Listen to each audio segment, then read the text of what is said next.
Hey everybody, it's JJ and we're back again for another ASUS PCDIY hardware live stream. Hopefully everybody is doing good, having a good Friday, ending out the week on a positive and productive footing. We've got a pretty exciting stream because we've got actually, I think, 3 really exciting monitors that I think a lot of people have been waiting for. We've got, of course, the introduction of the world's fastest gaming monitor, where we have now the introduction of the ROG Swift, of course, 540 hertz. So we're going to be diving into some of the really cool things that we've got there. We have also, of course, got on the entire opposite end of the spectrum, utilizing, of course, OLED panel technology and a super ultra wide, not just an ultra wide. We've got the PG49WCD. So those that have been really looking to get into an ultra high resolution, ultra wide, of course, gaming experience, that is going to be an awesome option that I think a lot of you guys are really going to be excited about. And then also continuing on the OLED train, we've also got a really exciting display with the ProArt OLED PA27CDE-K, which is going to be a brand new additional option that we have in terms of the OLED family under our ProArt series. It's going to be a really sweet option where we've got, of course, 4K ultra high, of course, factory calibration with a sub delta 1e based average, really outstanding DCI-P coverage, and a lot of other really cool stuff kind of baked in there. In addition to that, of course, we've got our UEFI BIOS updates that we're going to touch into. We've got some remainders of some giveaways to go ahead and touch on. So if you guys wanted the opportunity to win some possible hardware, we're going to go ahead and touch on those as well. Of course, any questions that we might see pop up in the stream. And then, of course, we've also got the PCDIY Builder Spotlight, where we love to be able to show your guys' builds that you guys have contributed from the community. So we've got at least a minimum of 2 awesome builds that I know for a fact that we're going to jump into for the PCDIY Builder Spotlight. And if you guys haven't actually submitted a build before, or you're interested in getting featured, make sure to go ahead and join our PCDIY group. It's linked in the description. If you guys are checking us out on YouTube or wherever you might be, check the ASUS PCDIY group, a great community that we have of almost now 50,000 members that we have going on. So let's see who we've got joining us for the stream today. We've got, let's see, Su Min. Hey, fantastic. I believe Su Min's over in from Southern California, now in Northern California. He's actually going to be, I believe, attending an event that we actually have a few tickets for. So if you're in the Northern California area and you're interested in checking out some gaming, interested in checking out the ASUS headquarters, the ASUS Experience Center, we'll go ahead and be touching on that in a little bit. So I'll give some details there. We've got Liquify Mods. Fantastic. One of the best builders and modders out there in the game. Fantastic to have you here, man. Thanks so much for joining us on the stream. We've got Michelle joining us. Fantastic. Thanks for joining us. Erica's also joining us on the stream. Thank you so much. Hope you're doing great, Erica. We got Pidgey PCs joining us. We've got Michael joining us. Oh, hey, Wes from Land OCs, a great course website. If you guys are looking always for some great reviews on all kinds of hardware, including ASUS related hardware, make sure to check them out. And I think Wes is actually reviewing one of our latest generation one of our latest generation Z790 series based motherboards. So if you want to find out about some cool performance features that we've got integrated, make sure to go ahead and check out his reviews. One of the best reviewers out there, especially I think for board reviews. So make sure to go ahead and check him out. Let's see what else we got. We got Flying PJ also joining us here on the stream. We've got another Michael joining us, and we've got Connor Johnson, one of the best members that we've got in terms of our ASUS PCDIY group. So fantastic to have you here joining us. So let's get ready to jump into it. If I missed you, don't worry about it. Hopefully I'll go ahead and give you a shout out if we catch you in the stream in a little bit. So thank you guys so much. Let's go ahead and jump into it. Let's see what we've got first and foremost. We're going to go ahead and get into some UEFI BIOS announcements. And just as a recap, guys, once I essentially get through the UEFI BIOS announcements and the giveaways, then we'll probably get into the monitors. And why don't you let me know in the chat, which monitor should we talk about first? Do we go with the ultra high refresh rate side? So do we go with, of course, the 540 hertz? Do we go with the super ultra wide, or we go with the ProArt OLED? Let me know what your thoughts in terms of which one we should be tackling in terms of the stream. All right, so in terms of UEFI BIOS announcements, I've just gone ahead and actually checked my recap report that we have coming from our headquarters team. So this covers essentially about the last 7 to 10 days that we have for UEFI BIOS releases, and there's actually a lot of them. The vast majority of these releases are going to be for AM4 board owners, so that's going to be for users on the X570 chipset, B550 chipset, B450 boards along those lines. Now, those boards are already very, very, very mature. They've been out for literally years. So for the vast majority of users, there's probably no reason for you to immediately transition or update your UEFI, especially if your system is stable and reliable. If maybe you're in the process of maybe building an AM4, although of course for probably the majority of people now, they're beginning to shift over to adopting AM5 as now as the predominant platform, and the pricing is pretty solid in terms of giving you different choices at different price points. AM4 though still continues to be a great option. That course, you would want to make sure to update your UEFI BIOS if you're going to be building a new system. Also, maybe if you haven't updated your UEFI in over about the last year, and maybe you've experienced something like USB interoperability issues or dropouts or things along those lines, the current updates actually don't specifically align for those type of issues, but there was prior actually AMD AGISAs that were specifically released to address that. So you could go ahead and update the UEFI to help to simply see if that resolves your issues. So I'm going to go ahead and just touch on a couple of the boards that have gotten that update, and of course, just as always, quickly show you what it would look like if you want to go ahead and to download the update. So let me go ahead and pick a board here from the stack, and we'll see what we have going on here. Okay. That probably makes sense. Let's go with the Crosshair. Crosshair, of course, is the venerable high-end AMD-based board, so we're going to go with the Crosshair 8. We're not even going to go with the Crosshair 8 Dark Hero, although it's actually available for both the Crosshair 8 Hero and for the Dark Hero. So no difference in that side in terms of the UEFI. Okay, so let me go ahead and show that to you guys. If you've never done it before, it's a pretty straightforward process, although I'm probably sure most of you that are watching this stream have updated your UEFI BIOS. Why don't you let me know in the chat, when was the last time you updated your UEFI BIOS? Okay, so just head over to the port page for your model. You can then go over to drivers and utilities, and then under BIOS and firmware, and then from there you can see right there. There we got for November the 3rd. Of course, we're getting close to the end of the year, and we can see here this was just released on the 1st, and this was now the update to AMD AGISA 1.2.0.b. And if you guys already noted, I already talked about this previously, because it can take the rollout of new AGISAs sometimes a few weeks, sometimes even a couple of months, depending on the extent of boards you have. For AM4, we literally made a lot of motherboards across a lot of chipsets, so there's actually quite a bit of updating that goes through, especially in terms of the validation. But from there, just download the UEFI and you're good to go. As always, though, keep in mind, as I've already gone ahead and noted, and if you want more information, check the FAQ guide that we have in the PCDIY group, which covers actually commonly asked questions about updating UEFI BIOS.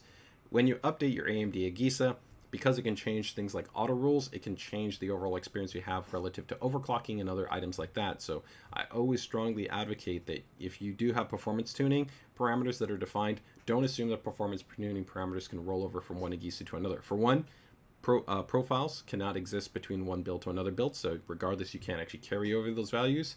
But because there can be changes in auto rules, values that you might have previously had defined might actually have to be redefined specific to that new UEFI release. If you're running stock configurations, then generally it's not an issue. Stock does not account for overclocked memory. A lot of people assume overclocked memory is stock. It's not. It's an overclocked memory. And so that would include anything that you're running in terms of DOCP or XMP or things along those lines. All right, guys. So just some of the other boards. Let me go ahead and just touch on some of the other boards that you would see in there. I'll post the list in the PCDIY group in a bit. But overall, we can see here we've got the Tough Gaming B550 series, the Crosshair Formula, the Crosshair Hero, the Crosshair Impact, the WS X570 board, the Extreme, the Creator Wi-Fi, quite a number of actually A320 boards, a spattering of B450 based motherboards, the Tough Gaming X570 series, which is very popular. Actually, pretty much all of the Tough Gaming X570 series, so the Plus, the Pro, the Wi-Fi 2 variant, all received those updates. So pretty much the vast majority of them got those corresponding UEFI releases. So again, if you want to find out about all of that, then just make sure to go ahead and check out the post in the ASUS PCDIY group for UEFI BIOS announcements. All right, let me go ahead and check if we got any quick comments that are in there. PGPCs is noting the 49 ultra wide. Flying PJ, the 49 ultra wide. Connor's giving us some love on that 540 hertz.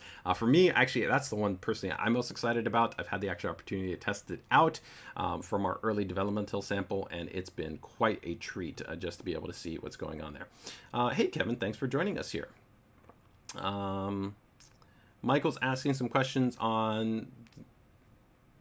I don't know exactly if your question is asking what's the refresh rate for the PG49WCD. It's not 240 hertz. So I'll go into all the specifications for that model, but we've gone ahead and already noted that for that display. So it is it is a bit lower than that, but I think it kind of also makes sense if you think about it from a target kind of performance perspective. You're talking about a 5120 by 1440, so that's a very high resolution. So we went ahead and actually targeted 144 hertz, which I think is actually going to be better in alignment with that type of resolution target. Of course, for the vast majority of situations, you're not even going to be sustaining that high of a sustained frame rate, right? You're going to be in a variable refresh rate zone, right? But one of the strengths really of OLED is a really great variable overdrive experience. So pretty much the pixel response performance between 60 to 90 to 120 to 144 is pretty much going to be the same across the board. So yes, we'll talk about that in a little bit. Yeah, as far as any plans, I'm not going to tell you if we have any plans. So we don't disclose what we might have under design and development. As always, you just make sure to keep it tuned. We're pretty much, I think, the leaders when it comes to the overall design and development of, I think, the best kind of performing panels across the entirety of the stack. So we're always looking at where we can continue to push the envelope, but it's always a balancing act, right? Trying to figure out what's the right spec that you want to define, and also really kind of targeting that to the right niches. Because when you talk about something like a super ultra wide, when you talk about curved displays, when you talk about like a 540 hertz monitor, all of these are not necessarily a broad target monitor. They are niches, right? They are niches within the market in terms of certain types of users specifically want something. So it could be quite challenging because many people are very vocal about what they think they want. And then even kind of like a weird gray area where people will comment on something even though it's not actually what they will ever purchase or what they will buy. And so that can make actually kind of really judging the best feedback quite difficult, because you're getting feedback from such a wide variance of individuals with different perspectives that you kind of got to distill all of that down, then integrate that in with, all the complexity of design and engineering work and trying to find that right balance of, what's going to ultimately be that right specification target, right? But as always, make sure to go ahead and keep it tuned, and we'll fill in those gaps there, and you'll find out about whatever we have coming down the pipe, all right? Okay, so that takes care of our UEFI BIOS updates. Let's go ahead and quickly touch on some giveaways that we have going on. I think most of these are going to be wrapping up pretty shortly, so let me go ahead and pull these out here just so we can go ahead and quickly cover these. I think we have 3 that are going on. Okay. All right, so first one, we've got actually one of our ROG stream team members. We're doing a kind of an aligned giveaway with them. So Iceman Isaac, Iceman Isaac, great, gamer who of course streams and focuses of course on FPS based content. So if you're looking for some kind of interesting kind of content in that respect, make sure to go ahead and check him out. In coordination with him also re-signing with us, we've gone ahead and also kicked off a cool giveaway that we do have going on. So if you're interested in actually being able to win one really nice monitor, is the ROG Strix XG27AQMR, which is our ultra high refresh rate 1440p fast IPS gaming display. That is a great choice. So I would really be excited if I could be able to pick up this monitor. It's a $600 display. I can show you guys actually which monitor that is. Give me 1 second here. I'll drop it in the chat. But like I said, you have the opportunity to win it. And how much time is left? 32 hours, so a little bit more than a day. So you want to get it in and on it, okay? So you can see right here, again, it's 27 inches, 1440p, fast IPS, 300 hertz, 1 millisecond gray to gray. Of course, that's the respective, of course, peak performance. It's not the representative average, and we'll talk a bit more about actually pixel response when we get into the 540 hertz, because technically you've seen 1 millisecond response panels for how many years? For probably almost close to almost a decade, right? But the reality is it's not really that, and there's a lot more complexity when you really talk about pixel response. G-Sync compatibility, Vera Overdrive, ELMB sync, so that means it has backlight strobing, but it can actually do backlight strobing with adaptive sync at the same time. Display HDR 600, while that's not 1,000 nits, it's still actually really nice and bright for an SDR-based display, so this is probably going to be significantly brighter than your standard display. Most people are coming over when they're upgrading their monitor probably from somewhere in the 150 to 200 to 250 nit range. So the SDR level here is going to be quite a bit brighter than that, so it will be nice and punchy. You have also really good color gamut performance.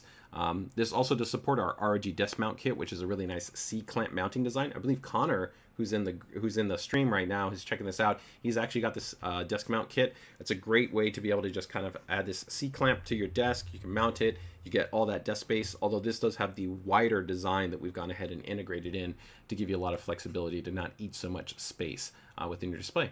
So again, guys, that is going to be the XG27AQMR, and you can win it. So I'm going to go ahead and drop the link in the chat.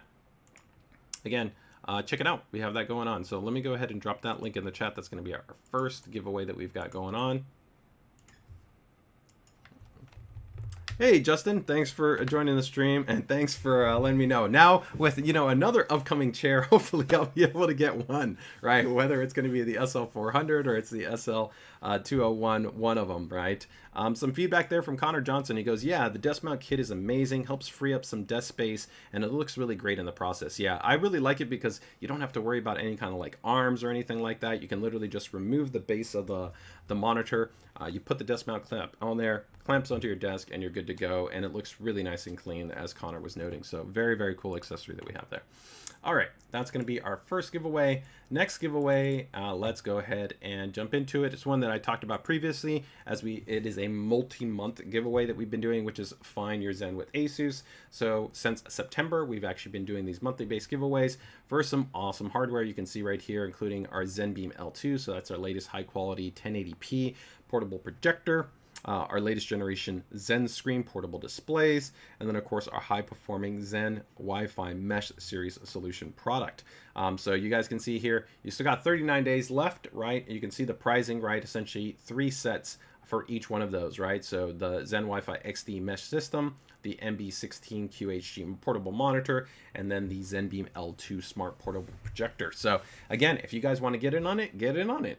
So I think those are 3 awesome prizes. I mean, just the projector alone, that's a $700 projector. The pricing there on the MB16 is also, that's one of our more premium based displays. It's one of our latest models. It also has a dual design and an integrated angular kickstand, which is really cool. So we've actually have a massive lineup when it comes to portable displays. So if you're looking at anything from OLED to touch to truly wireless, we have it all. We have everything literally from 13 inches all the way up to our biggest models, 24 inches in terms of actually a portable or a movable display that you have available to you. And then of course with Wi-Fi, man, we've got you covered, right? We are a premier manufacturer when it comes to gaming and to mesh Wi-Fi based solutions. So check it out. Let me go ahead and drop that one in the chat, guys, for you guys.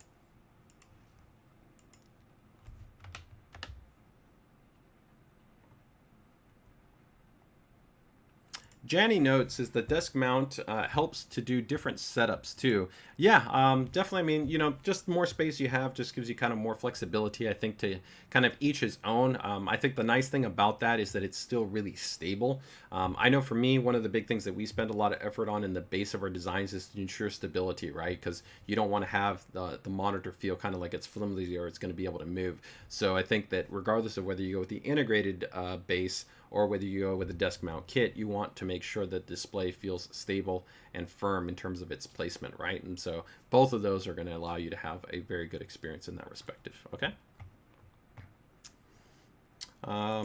Cowboy's asking, any good news on the ASUS water block only? I'm not sure what you mean by water block. Water block is a pretty broad term. The only thing that ASUS is ever kind of directly announced might be the prototype design that we had for the Ryujin. It's actually the cooler that I have right here, the Ryujin 3. Now we already have the Ryujin 3, which is of course our high performance AIO cooling solution. The block though that we showed off at Computex is a little bit different, right? There's no pump. The user would actually have to get their own pump solution, but it would actually have a block, and then it would also potentially have maybe fittings included in there along with a screen.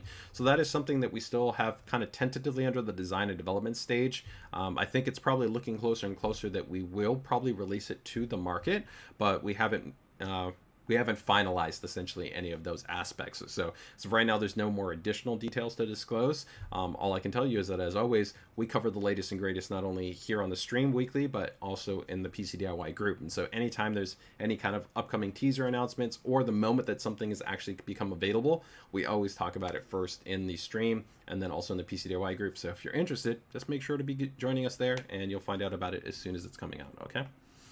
All right. So let's go ahead and go into our last giveaway. And our last giveaway, of course, is going to be a pretty awesome one. One that, I think so many people have just, been so excited about in terms of collaboration. So as many of you guys know, we have been continuing with our IP collaborations, right? We've done everything from Call of Duty, we've done Gundam, we've done Demon Slayer, we've done Evangelion, and now we're on, of course, our second wave Evangelion IP collaboration. So you can see right here just some of the awesome hardware that you have within the IP collaboration, right? From the Maximus Hero motherboard to the Hyperion to the Ryujin 3 to, of course, the Gladius mouse, the Herculex, the Scope RX, and then of course the 4090, right?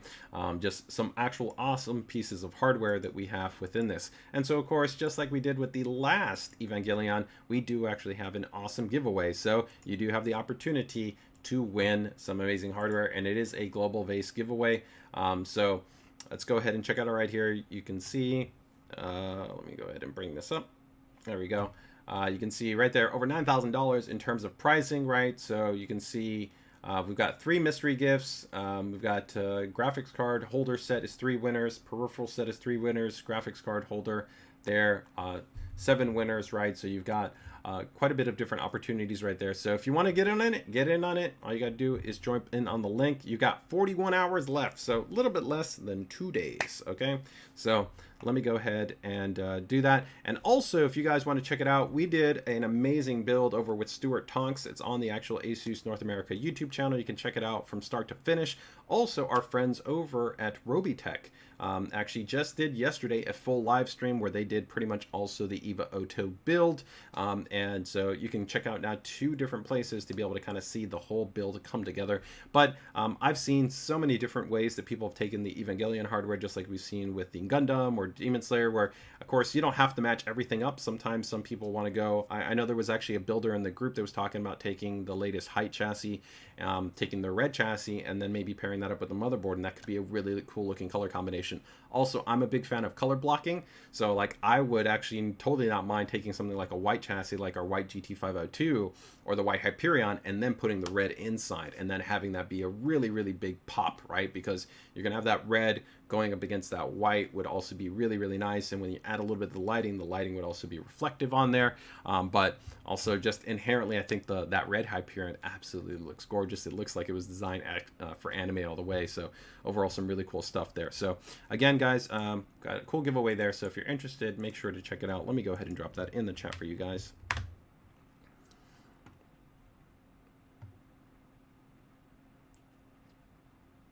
I got some feedback right there from Flying PJ. The Evangelion 4090 is so sick. I would agree. It's an absolutely stunning card. And I think actually you guys can check out, if I'm not wrong, Justin Chu, J Customs, who's I believe in the stream, and we're actually going to be taking a look at one of his awesome builds today.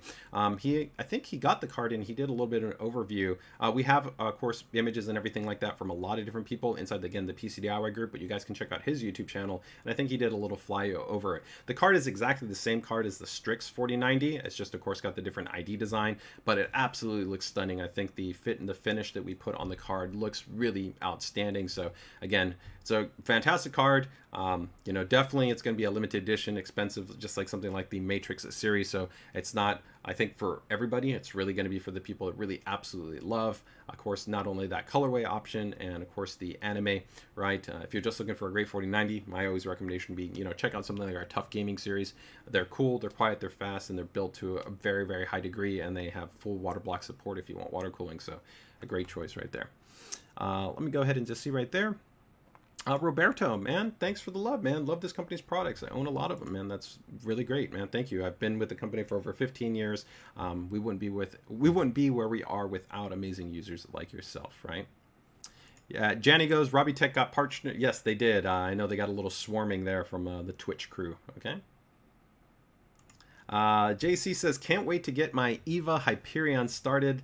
Let's just say it won't be red. Ooh. If you guys know anything about Justin, he likes to paint, or he likes to customize his stuff. So he tends to kind of, I've seen him do everything from taking, I think, tufts, going from another monochrome to whites, you know, to doing all kinds of different stuff. And he does it to a really high degree. So actually, I'm very excited to see what he might be doing there. And again, I'd love to let you guys, let us know. What is your thoughts? What's the next IP collaboration that ASUS should be doing? What would you love to see in terms of a collaboration? Doesn't have to be anime. It could be, you know, I think anything. We have an internal initiative that we call Action excuse me, anime, comics, and games, right? So those are kind of the core kind of groups that we tend to kind of look at, but you know, there's all kinds of opportunities that are out there. So what would you like to see?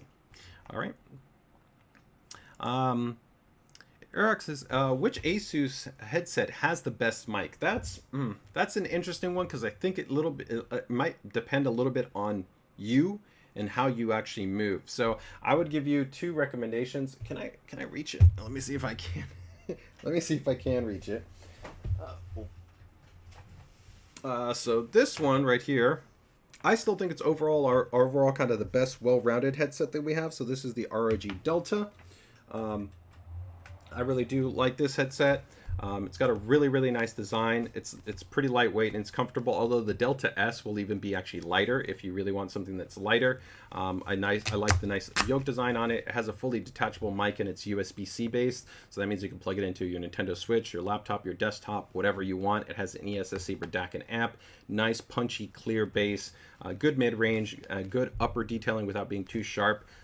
It does have a nice lay flat design right here. And the ear cups, it actually comes with two sets of ear cups, a lighter, kind of more breathable ear cup, and one that's also more isolated. And the mic is fully detachable on here. And this actually mic is pretty nice and clear. I do like the boom mic that we have on here.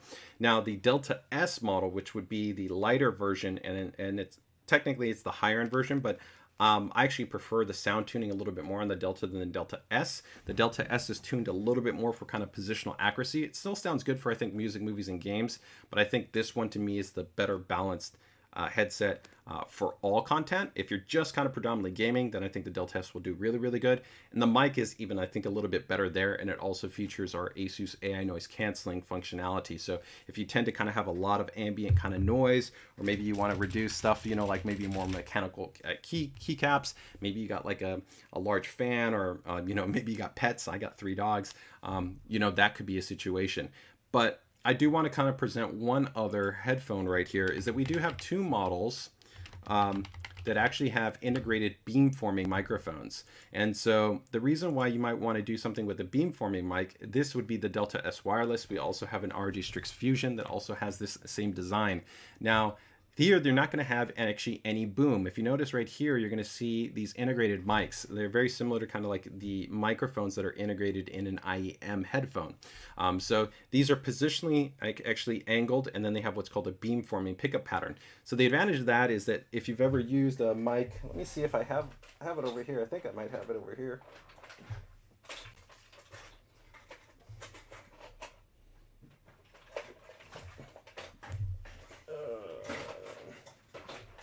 Let me see.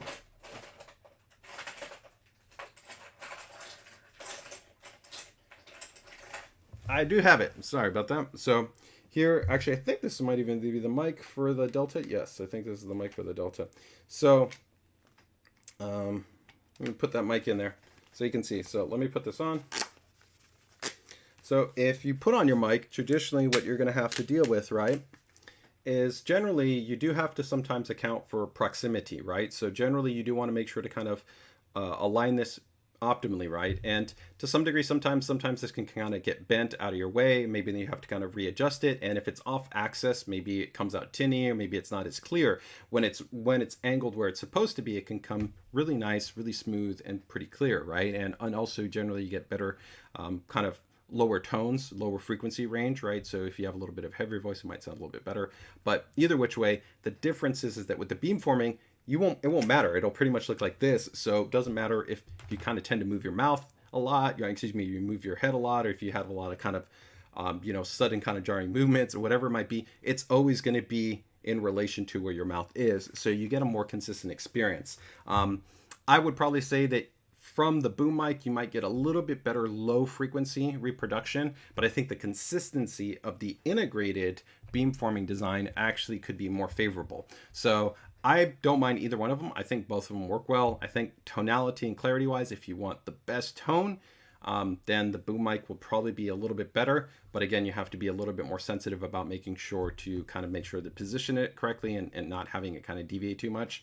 But I do like this integrated beamforming design. So we do, again, have that beamforming design on 2 different headsets. You can check it out on the Delta Fusion model, and then you can also check it out on the ROG Delta S Wireless. So hopefully that answers your question there.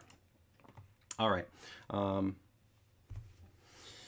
MB's asking why my mic doesn't why my mouse doesn't work in the UEFI. I'm not sure. You know, if you have an issue, make sure to just report it to our team. I would say, why did you update the UEFI?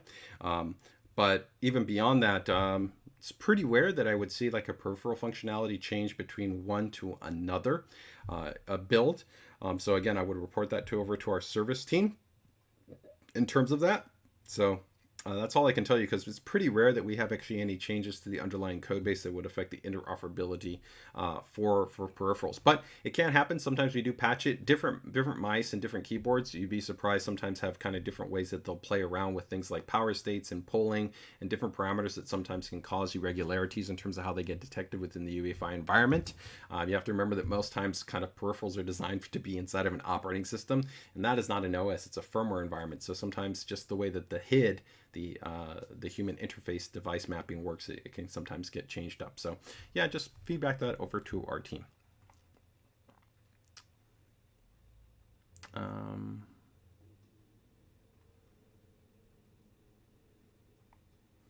Ryan goes, I love my PG248QP, but I am more sensitive to VRR flicker. That one's a pretty tough one. You know, some people kind of are more sensitive to it, other people are not.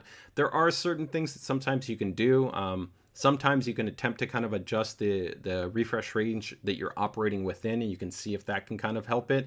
You could also attempt to actually adjust your brightness levels. Sometimes in certain parameters, you might experience it differently at different brightness levels. So you could maybe try to start bringing down maybe in increments of about 10% and try to see that, for one, are you still happy with that brightness level? And then from there, also seeing if you see any differential in terms of your experience with that.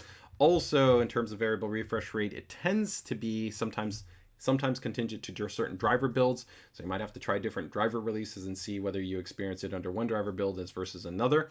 And then also, in some situations, differences in terms of actually the rendering, right? Whether you're kind of in a borderless or you're in a full screen-based environment. So those would be just some initial tips that you might want to go ahead and check out, okay? So before I go over and get into the monitors, again, guys, why don't you just let me know, quick recap. I'm going to get into the monitors in a second because we talked about all the giveaways. So let me know. ROG Swift 540 Hertz, ProArt OLED, 27-inch 4K, or the ROG PG49WCD, so the super ultra wide monitor. So Introvert Alert goes, hey JJ, do you need to be very technical or qualified to set up an ASUS mesh Wi-Fi network with 2 routers? No, 100% you don't. It's really easy. So there's 2 options. One, if you bought just any of our mesh Wi-Fi, so our Zen Wi-Fi packs, they're essentially pretty much all pre-set up. So it's all done through a really easy app. You can just go through the app process, and probably within, I'd say, less than 5 minutes, you're going to be up and running. It's very streamlined. If you want to buy essentially one router and then add another router, so use what we call our AI mesh technology, again, it's very simple. You literally just go into the app. There's an option right there that says add router. So when you power on the router, it'll ask you, hey, do you want me to go ahead and add this router? It'll scan for it and it will attach it to your network and it'll port over all your settings. It's really simple. Again, you can be, I'd say, very minimally knowledgeable when it comes to, I think, networking configuration, and you can get up and running. So no, I do not feel that you have to be super technically minded in terms of networking to be able to correctly set up a mesh network, especially if you're talking about our mesh networking product.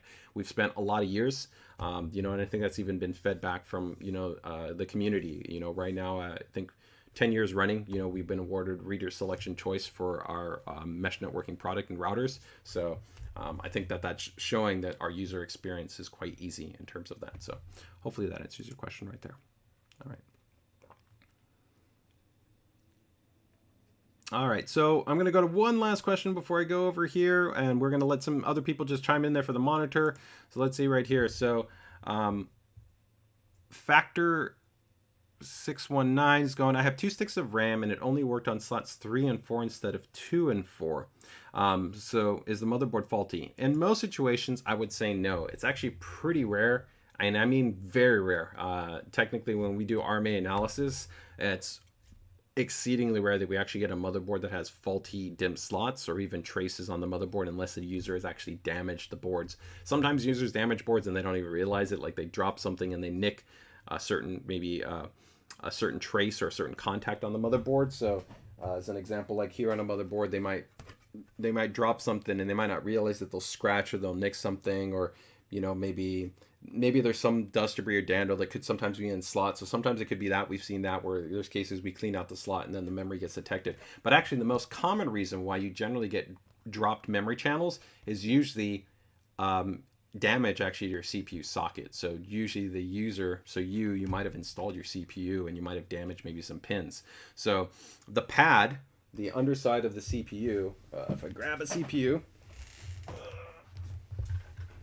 so your CPU has these pads, right, and these contacts, and then you have the pins in the motherboard. So when you're putting it in, potentially maybe there was a pin, and that pin is actually aligned for making contact with the CPU. And you have to remember the memory controller, so the part of the CPU that actually interacts with the memory, that's now built inside of here. So if that pin pad contact has an issue, that can actually cause the memory channels to not be detected. So I would say, remove the CPU, inspect the actual socket, make sure that your pins are not damaged. Also, in some situations, you can over torque. So when you're putting your cooler, so right here, I've got this cooler, this Ryujin 3. Now it's a little bit more challenging, but sometimes depending on the backplate designs for different coolers, you can put too much torque when you're actually threading down the screws, and you can have too much pressure, and that can actually cause an issue as well. So that could be a problem. So you could actually kind of pull back on the torque and see if you see a difference there. So that's just something to keep in mind. I would also recommend that try each DIMM just in one bank by itself, and make sure to check the manual for the motherboard. Some people think that you put the memory in the last bank, and it's not. Many of the new motherboards, the actual correct bank would be like A2, which would be actually inside. It would actually not be on the outside. If you put just one DIMM on the outside, it wouldn't even post, and they would think, oh, motherboard's wrong. And it's go, you put it in the wrong slot. So yeah, put it in there, try to test the memory independently, just one DIMM at a time, and make sure all the DIMMs passed. So that's some feedback for you there. All right, so let's see what we got in terms of votes. We've got 540, 540, 49. Where is it? What else did we have up there? And then we had 540. So I think we're split. I think it's even. So I think I'm going to make the call, or you know what? I'm going to go ahead and give it up to H2O Computers. H2O Computers just joined us. How you doing, man? So I'm going to give it up to them. You can let us know. What do you... Oh, no, introvert alert. He dropped one in. All right, so there we go. This is going to be the 540 hertz, people. So let's get ready to go into some ultra high refresh rate. All right, so let's do it. Let's go ahead and see what we got going on here. All right, so new monitor, and pretty much actually all the products we're going to be talking about that are going to be new are all going to be monitors. So that's going to be this guy, the ROG Swift, the PG248QP 540 hertz monitor. That is the price point that it will be coming in at. So it'll be coming in at $899, essentially $900. So this will be our flagship ultra high refresh rate gaming based display. It's now actually kind of crazy to say ultra high refresh rate for 540 because we were using ultra high refresh rate for even 240. And to be honest, we're actually on the way to 1000 hertz, right? So we're still actually going to be even looking at more advanced refresh rate based displays as we continue to move forward. So we might also have to kind of maybe figure out a new term, right? Or, make a readjustment there. But let's go ahead and take a look at some of the cool elements that we've got going on here. So let me go ahead and bring up the images for this display. I'll bring up the product page for it, and we're going to talk about some cool stuff that we have going on here. So give me 1 second here. And go over here, go to today. And there we go. All right, so let's go first. Let's just let me load this up here a little bit here. Of competitive gaming. So for many of you, as you kind of can take a look at a little bit of this kind of design story video that we've got going on, you might be wondering, because what's really kind of the purpose or the intent, right? So I think the big focus of ultimately why we've continued to really been pursuing, of course, ultra high refresh rate displays, high refresh rate displays in general, right? From going from everything like you saw where we were the first to the market with 120, then 144, then 240, 280, 360.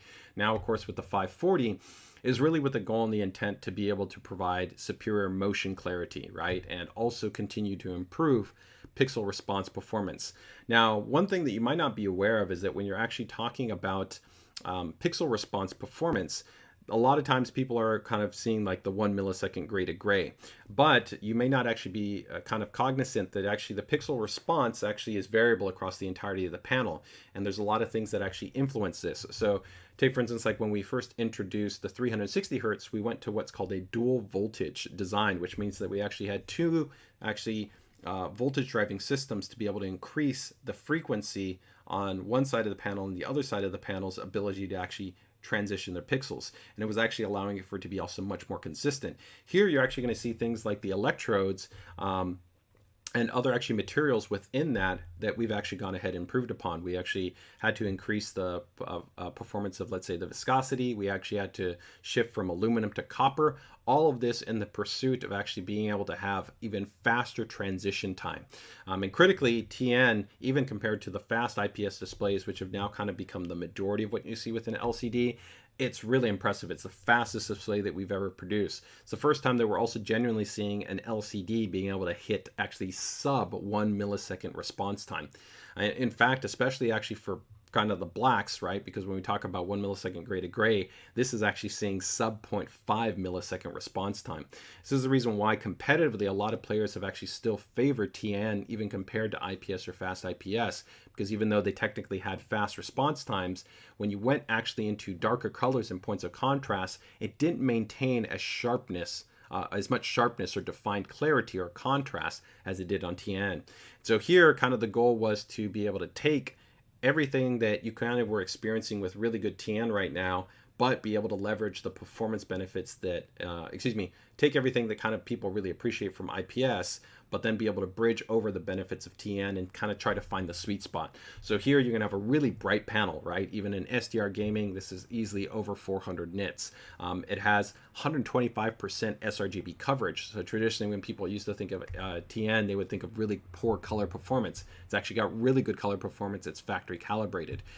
Even DCI-P3 coverage on this is actually going to be almost around 90%. So when you talk about actually colors, when you talk about pixel response, when you talk about motion clarity, all of these things are really impressive. And then you add in some of the other really cool stuff that you've got, like the ULMB2 technology, the integration of the G-Sync module and the ESS Saber DAC, the new kind of stand design that you saw there. A lot of really cool stuff that we have baked in there. So we're going to take a look at some of the images here in a moment. I'm going to see what some people have in terms of kind of some questions in there. But give me 1 second here to bring up one other piece. So go ahead and recap here, just kind of some of the highlights. And so for most of you, you're probably going to be, again, aware it's 540 hertz. It's also important to know that this will require specific GPU and Windows and driver support. So depending actually on your OS version, if you're actually running too old an OS version, and of course you also don't have a GPU that doesn't support that, you actually won't be able to enable up to the maximum of the 540 hertz. Do keep in mind that's also an overclock configuration. And while we're targeting 540 hertz, it's important to note that that's not kind of only, let's say, refresh rate point of value within the display, right? Now, while you would ideally want to kind of set your settings to be able to try to maintain as high consistent frame rate as possible, one of the key benefits of the integrated G-Sync module is what's called variable overdrive. So this means this helps to actually tune the responsiveness of the panel for the variation in refresh range, which will align with the variability of your FPS when you're gaming. So when you're gaming, you might be at, let's say, 240, then 300, then 370 to 420, right? And then maybe another game, maybe you're at 380, 420, 460, 500, right? And then maybe you're playing Rainbow Six, and then you're in that 500 to 540 maybe consistently, right? But the cool thing is with the strong variable overdrive performance, it really helps to ensure a consistent experience across the refresh rate range, right?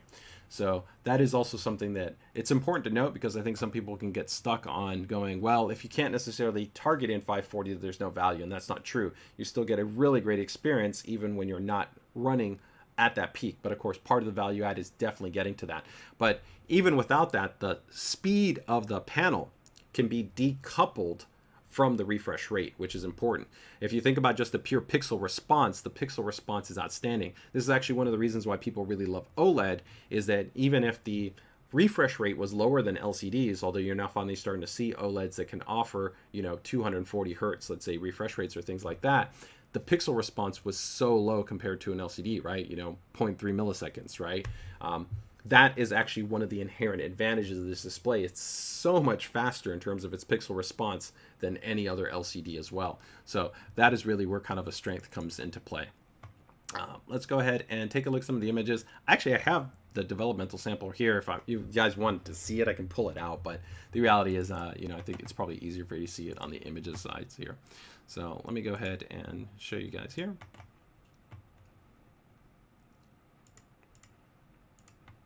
And then after this, because based on votes, we're going to go with the 49 ultra wide. Okay, so you guys can see now we did redesign this base, and so this base, it was actually, as you kind of might have seen in when that first little video, it's actually kind of was inspired from certain fighter jets where like actually you see the wings kind of expand and contract. So this is actually a really pretty cool design, because if you kind of angle your keyboard, so you can see right here I've got my Claymore 2. A lot of gamers will kind of angle their keyboard sometimes like this, so you can have your hand kind of more optimally positioned here in terms of your WASD keys, things along those lines. When you actually bring this in tight, it allows you to angle it. You can also bring your mouse in really close so it's not actually spread apart. That can actually also be good for what's called your labrum in your arm, because you don't have to put as much strain like this if you're holding this type of position, as opposed to you're kind of keeping it more compressed, right? So the cool thing is that that design compresses inwards and it stretches outwards. So it does both. Really nice in that respect. So that is going to be the PG ROG Swift. I also do want to go ahead and note a couple other things. So let me actually bring up the product page for this guy so we can show that. And I'm going to quickly check to see if they got any quick questions that might have came here. Cowboy 3769 goes, like, looks like I might be considering replacing some of my monitors in the future. You know, all it comes down to, you know, of course, you know, what's going to work best for you, right? So you should make changes based on if you think that it's going to actually add value for you and kind of the gaming scenario that you're in, right? So if we go ahead and scroll down here, we talked about the adjustable base. The ULMB2 is a really impressive technology, because even outside of 540 hertz, where of course we introduced this on the 360 hertz 1440p ROG Swift monitor. And the cool thing is that this is equivalent to about 1,000 hertz in terms of the actual refresh range. So this uses an advanced form of backlight strobing. It actually required also a brighter panel and actually a new algorithm that was designed and developed and tested by NVIDIA. And it's quite impressive. So it can really offer just an improvement, even furthering the motion clarity enhancement beyond the improvement in terms of the pixel response, as well as also the improvement that you get from the 540 hertz. So if you think about it, you kind of have multiple levels that are all contributing to helping to elevate the motion clarity. You've got your ultra low pixel response, you've got your refresh rate, and then you've also got your backlight strobing technology. You could also argue that the TN panel-based design, which I would say is superior for kind of the targeted response and contrast for gaming, also helps to add, I think, better clarity. Even compared to, like I said, our own ultra high refresh rate fast IPS displays, because we have fast IPS displays, which are very, very fast, you know, 300 hertz, 360 hertz, 380 hertz. But here, actually, I would say that the experience is even better, not just because it's faster, but specifically also because of the TN and that pixel response, that you get that better contrast, especially for those black points, I think, within images. Okay, the ESS codec, which is actually a nice integration right there. So again, if you have analog-based headphones, that's going to be critical. If you have analog-based headphones that you're going to be plugging in, you'll be able to get some really nice detailing, some sound stage, some improved kind of spatialization is going to be present there. Okay. Won't worry about that too much. That talks about the backlight strobing. This is also a cool feature. Actually, we are the #1 NVIDIA Reflex mouse partner on the market. So we actually have more NVIDIA Reflex enabled mice for both wired and wireless support than any other manufacturer. So this is a great option that if you want to kind of know more about kind of the end-to-end latency of your setup, how that's affecting you, right? And you want to be able to measure that so that you can tune things in to be able to have the best experience possible. This monitor does integrate NVIDIA Reflex. So that means you can go ahead and you plug into that specific port and you can have a full readout of that information. So you can go ahead and kind of dial everything in for that best experience. It's actually a really, really cool feature. I love using it on my ROG Swift display. Like I said, especially if you kind of want to tune to be able to make sure that you get that best experiential kind of end-to-end latency experience. that's that retractable base design where you can see an example of how you can kind of compress it in, and you could angle in the keyboard and the mouse, right, so that you could have them be really tight and angled for your type of desk setup, right?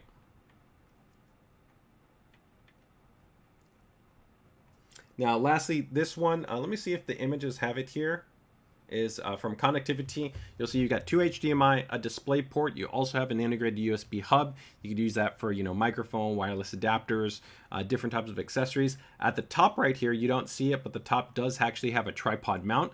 So if you want to be able to add something like a light, a camera, a microphone, even actually a secondary monitor, so like one of our XG or one of our portable displays, you could use that threaded mount to mount on top of the actual monitor. So that's a pretty cool level of functionality.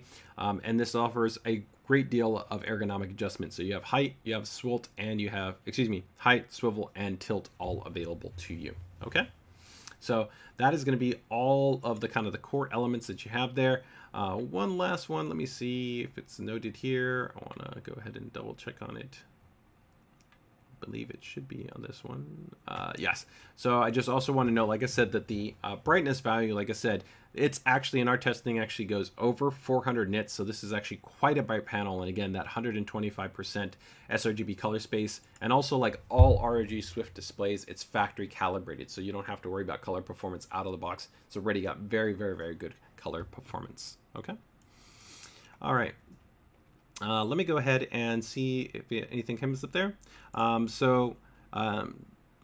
When is it going to be available in the market? So this is right now the channel release. So I'd probably say our expectation should be in about next 7 to 14 days. It depends on different channel partners. I would probably expect it to maybe show up first on our ASUS store, probably followed by partners like Newegg, and then forthcoming at other channel partners. It can vary in terms of logistics. Some partners can take a week, sometimes can take 2 weeks, and some can even take over a month in terms of getting products kind of listed. That's the reason why we kind of make the initial announcement, and then there will be kind of a little bit of a rollover period in terms of everybody kind of listing the product. But I would expect to see availability within about the next 7 to 14 days, at least initially, right, for the initial allocation. Okay.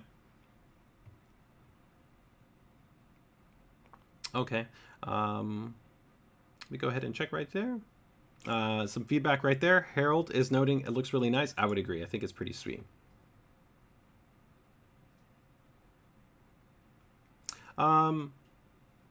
So why does it only have one display port? I think the main reason why is because you're still also talking about, I think, a lot of resident kind of bandwidth that's being utilized. Generally, most people that are running an ultra high refresh rate display aren't utilizing multiple input paths for that purpose, right? So they've only got one system that's kind of capable enough, because for sure, if you're talking about gaming in this type of scenario, you're talking about having pretty much one of the highest performing systems on the market. So you're running one of the latest generation AM4, so 5800X3D, or you're running one of the X3D AM5 CPUs, or you've got, you know, a 12900, 13900, 14900K series CPU, you know, 7900 series Radeons, although this is formalized G-Sync, so here would be advantageous to probably be looking at something in that, you know, 4070 Ti, 4080, 4090 class of graphics card, right? So generally you've only got one of those. The HDMIs there is more kind of auxiliary based connectivity, right? So maybe somebody might also be feeding in a secondary computer, maybe a laptop, maybe a console, maybe some other device. And in those situations, you generally don't need, of course, your high input path. You just need more flexibility. And HDMI is kind of the consumer electronics standard for secondary, well, for the majority of devices. Really, DP is predominantly really only found within the PC space, right? So that's the main reason why we see that, especially even like on laptops, right? Laptops, you almost don't ever actually see DisplayPort or even mini DP. It's pretty much always an HDMI. So that's part of the rationale behind the specification implementation. Okay. All right. So again, guys, that is going to be the ROG Swift PG248QP 540 hertz monitor coming in 900. Like I said, probably availability in about the next, I'd say, probably about 7 to 14 days. Okay. So make sure to keep it tuned. All right. So now let's go ahead and go to the next guy, the big boy, the super ultra wide. I know a lot of people have been excited about this one. Let's take a look at this really nice scenario shot. I like this scenario photo right here. So it's going to be the ROG Swift OLED PG49WCD. That's a big name for a big monitor. This is going to be a super ultra wide display. So let's go ahead and take a look at it here. and first in a little bit of a setup view. So here you can kind of see a pretty cool, sweet setup that we have. Of course, for those of you that are looking for a super ultra wide, this is actually a pretty crazy setup because it's actually got two. It's got our ROG Swift OLED. I don't know if this is the 42 or the 48 inch, and then you've also got the super ultra wide, right? So this person's definitely got a pretty sweet setup, but then they also got a Hyperion, right? So there's definitely going to be a high-end base build right there. So let's go ahead and see what this monitor is going to be all about. So I've got another pretty cool video here to show you guys for this one. Let me go ahead and jump into this one right here.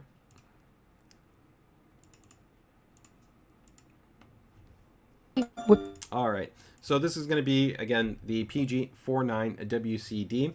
So again, ROG Swift means it's our flagship gaming series of displays. So 49 inches, 144 hertz, 1800R in terms of the curvature, a 5120 by 1440. It's a second generation QD OLED based panel technology. So you're going to get, of course, all the amazing aspects in terms of color volume, of course, brightness, HDR 1000. You're going to have improved text clarity. That has generally been a weakness of OLED-based panels. I would still say in terms of overall text sharpness that traditional LCDs are superior. So for me, like I do at least 50%, if not more, of what I'm doing daily is very, very tech-centric, right? From reading email to websites to writing, taking a look at things. I would still say that if you really, really love the sharpness in text, then that is where there will be an advantage still with the traditional LCD. And technically, even from a color gamut coverage perspective, you can actually have even superior performance on an LCD, although these panels are getting very close in that respect, right? But where, of course, OLED shines is going to be, of course, in its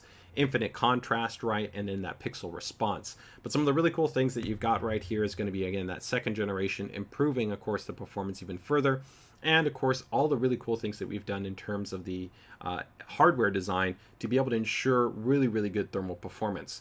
If you're not aware, essentially thermals in an OLED panel are really key at helping to ensure not only the brightness performance, but also helping to sustain the lifespan of the actual substrate, of the actual OLED panel. Generally, the cooler you can keep it, the better overall. So there's actually multiple elements that we have built in here with everything from the graphene to the actual passive heatsink design that all get incorporated.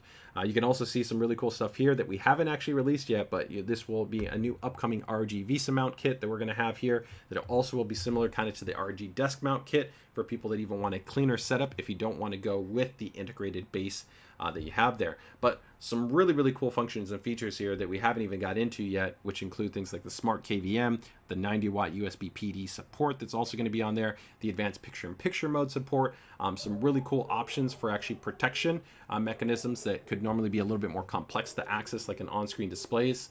You can actually all do through Windows, through our Display Widget Center software. So we're going to jump into some of those really cool items here. So let's get ready to kind of jump into that. We're first going to go through some of the core images, and then we'll go through some of the more details, okay? So let me go ahead and bring up this guy here.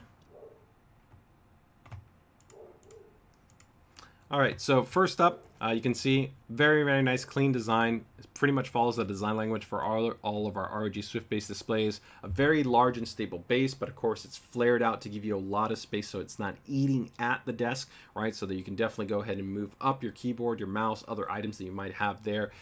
You can definitely still make sure to have a lot of space.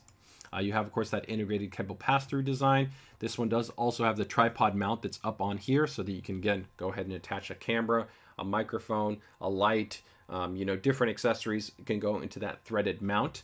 It does have right here, you can see the integrated joystick for the on-screen display, but I would really say that the much better way to access the on-screen display will be the Display Widget Center software. So that is software that you can install, and once you have the actual USB cable there, you can actually access the on-screen display all through within Windows. And there's a lot more flexibility, and it's a lot more intuitive than after ever physically attaching the monitor, especially if you have maybe a deeper or wider desk. That can be more of a challenge, right? Like I'm 6'2", so my arms are pretty long, so I can reach over and I can access that. But if you got shorter arms, you might not physically be able to actually extend your arm and actually reach the button, right? Or the joystick. So this can be a really big advantage in terms of you being able to make adjustments, and especially with an OLED panel, being able to access all the kind of the panel saving features, or being able to change different profile settings, access things like the uniform brightness limiter, or enabling or disabling that, all that stuff. That's really, really nice to be able to do in the operating system environment. And then of course you've got that 1800R curvature, which you can see that curvature, and you've got some subtle little RGB lighting that's also integrated on the back, which if you have it maybe close enough to the wall, you might get a little bit of kind of backsplash lighting that I've got right here. But again, it's not super bright, so it's not something you should expect to kind of replace like ambient lighting, okay? All right, so let's go ahead and take a look at the core specs here. A little bit more information on the product page, and we'll dive into some of these elements right here. So give me 1 second. I'm just going to take a quick drink of water.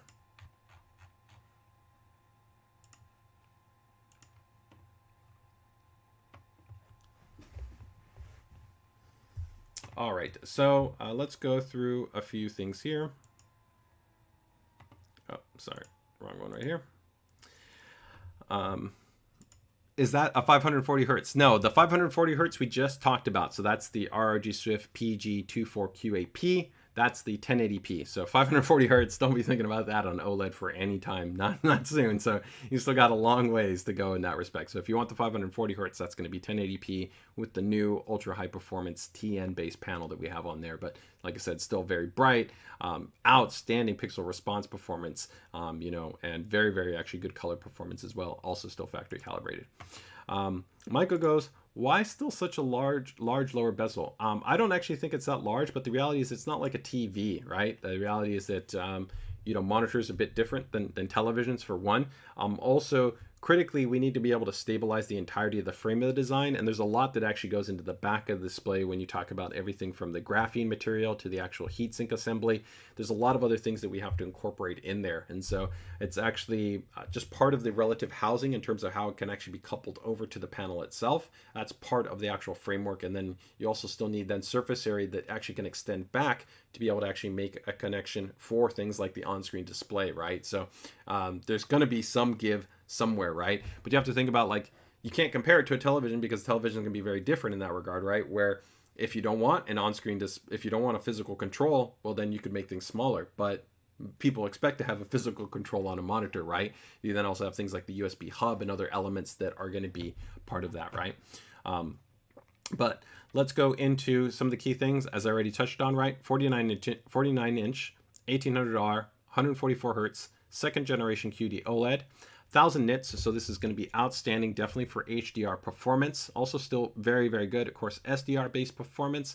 Of course, inherently, because it's also OLED, is really, really great for, of course, HDR, because you have that infinite contrast. You're not going to have generally any kind of blooming. I would still say in some scenarios, it's still not perfect. You shouldn't ever assume that a panel is entirely perfect in every type of scenario. There's still transitional kind of tonal characteristics that sometimes OLED doesn't necessarily, I think, respond to as well, oddly enough, compared to even sometimes LCD. So there's some kind of transitional elements there, but still from a contrast perspective, color rendering performance perspective, that brightness performance, very, very, very good. Of course, the key strength of OLED is that individual pixel response performance, outstanding, of course, 99% DCI-P3. And this is also factory calibrated, just like the prior Swift display, so you don't have to worry about color calibration out of the box. Now, these are going to be key here. We talked about the kind of the OLED care, the customized heatsink, the improved airflow design, and then the graphene film, which is also part of the back panel housing. All of that is about, again, keeping the OLED panel temperature lower, right? Trying to keep that target temperature. The lower that we can keep that target temperature, the better the overall performance is in terms of not only brightness, but the lifespan for the panel and mitigating things like burn-in over time. Some cool features is going to be the uniform brightness for monitors and OLEDs that don't feature uniform brightness. Essentially, the monitors will have some form of what's called ABL. So the monitors are kind of to prevent burn-in and to also prevent the possibility of having brightness issues. They will essentially, they'll ratchet themselves down. But you can imagine in a Windows desktop environment, this is not something that would be good, because you could go from like a really bright display, like you could go to your browser or like a text document or something like that, to your desktop, and then go to a game or something back and forth, and it can be a really jarring experience. So disabling that and having a uniform brightness really gives you a much better desktop experience. Traditionally in the past, I would recommend normally if you're heavily doing desktop, so everything from browsing to photos to, you know, to even watching content on like online, because a lot of people don't watch like a full screen YouTube. You might be watching partially like in a YouTube, then you might have some other windows open, right? I would have recommended an LCD. With the second generation QD OLED and the improved pixel rendering, especially for font, I think that this can work pretty well actually as a hybrid based display. So if you want to be able to use this for both general productivity and for gaming, this actually I think can be a pretty good option. I would still say that the text legibility will be sharper and better with an LCD, but definitely it's a big improvement compared to prior generation OLED. Okay, the USB-C PD 90 watt support, so that just means that this course can pass through up to 90 watts.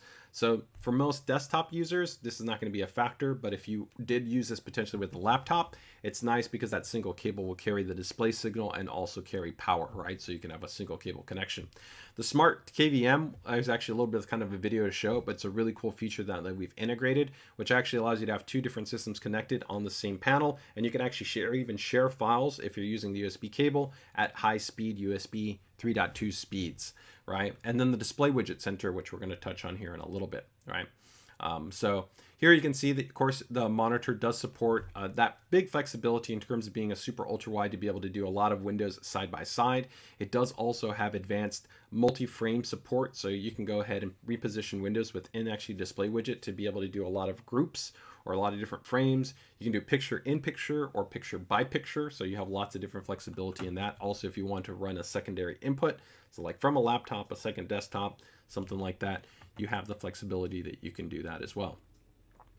Now, here's a little bit where we're talking about this being the second generation QD OLED panel technology. You can see that it definitely does offer much better sharpness, much better clarity.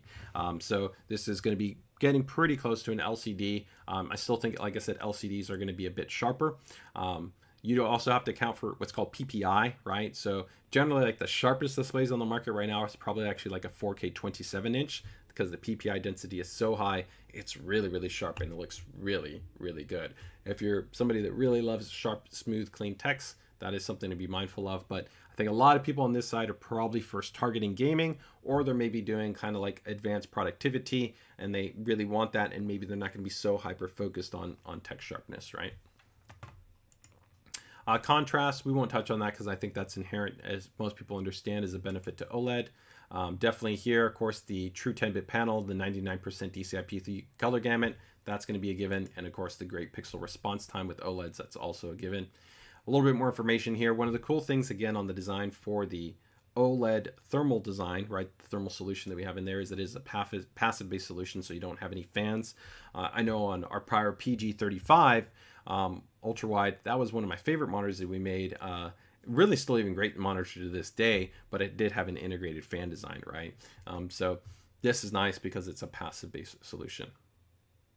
Oh, looks like we had a little glitch there on the web page. That's just talking there a little bit about the, we'll switch over there. There we go. Okay, the screen protection. Screen protection. Now this is, I think, one of the really cool things here on the display widget center, and I don't want to kind of miss this out. So one of the cool things here with the display widget center is going to be, you can see here things you have like the display saver, adjusting the logo brightness, uniform brightness, the pixel cleaning function, the reminders for this, even the screen moving function. All of these items you can easily adjust all within the operating system environment, right? So that makes things really, really easy, really, really convenient for you in terms of not having to physically touch the monitor to be able to access these settings. You can do it all through the software, right? So I think that makes it really, really easy to be able to take advantage of. And then if you actually go into the display widget center software, here's also a little bit of the information on the smart KVM that we talked about, which is pretty sweet, because again, you can actually have those two different systems that are set up in there. But with the display widget software right here, you can see how you can toggle between like racing mode, you can cinema mode, FPS, sRGB mode. You can adjust your brightness, your contrast, all those different values, right? Enabling things like shadow boost, all those cool elements, but you can do that all just within the Windows environment.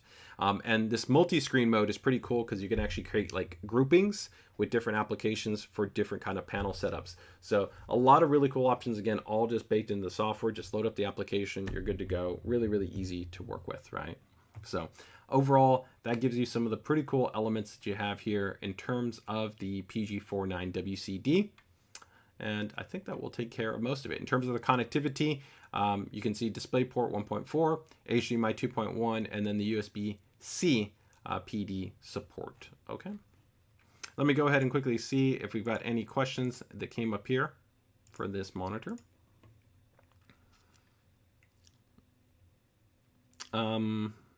So Janny goes from smaller to super ultra wide, so wide of a range of monitors. Yes, yeah, we went literally from 24 inches, 1080p, all the way to the opposite end of the spectrum to a super ultra wide. And I even think our next monitor is going to be like, we're going to be in the middle. I mean, that's one of the really great things about, I think, ASUS's display. Our product line is it's super diverse.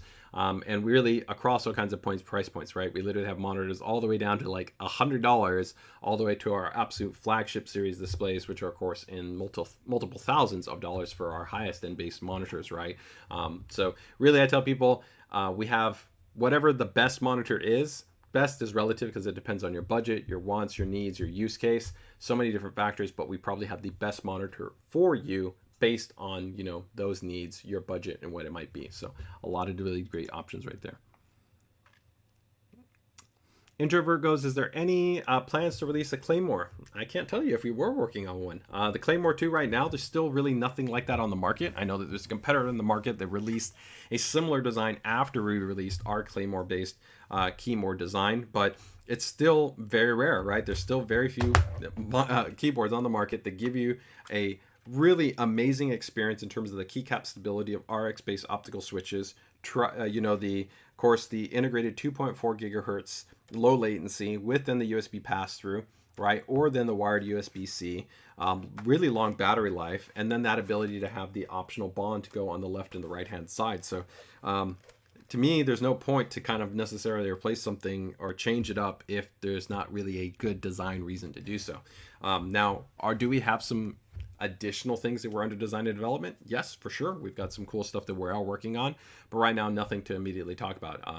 Again, we've got an amazing product stack right now that I think is really strong. In many ways, we're not just competing against, I think, quote unquote, normal gaming companies, but we're competing against a lot of the custom keyboard market with a lot of the work that we've done with customized switches, you know, sound dampening material, gasket-based mounting designs, hot swap PCB designs, and so many other kind of elements, right? So whether it's the Claymore, whether it's the ROG Strict Scope 2 series, the Flare 2 Animate, the Falchion Aces, right?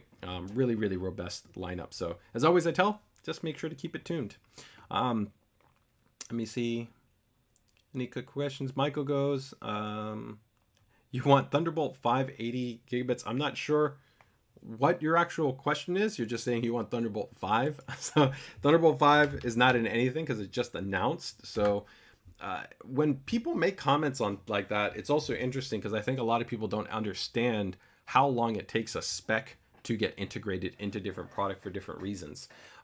So the reason why you will traditionally see IO spec integrated into like a computer before you see it almost integrated into anything else is because it's easiest to integrate a chipset for that. Because for Thunderbolt, it requires a specific Thunderbolt controller because the Thunderbolt isn't in anything else. You have to actually add the controller, right? When you talk about on a monitor, it's way more complicated because a lot of monitors have to go through validation for something that's called the T-Con and the scaler.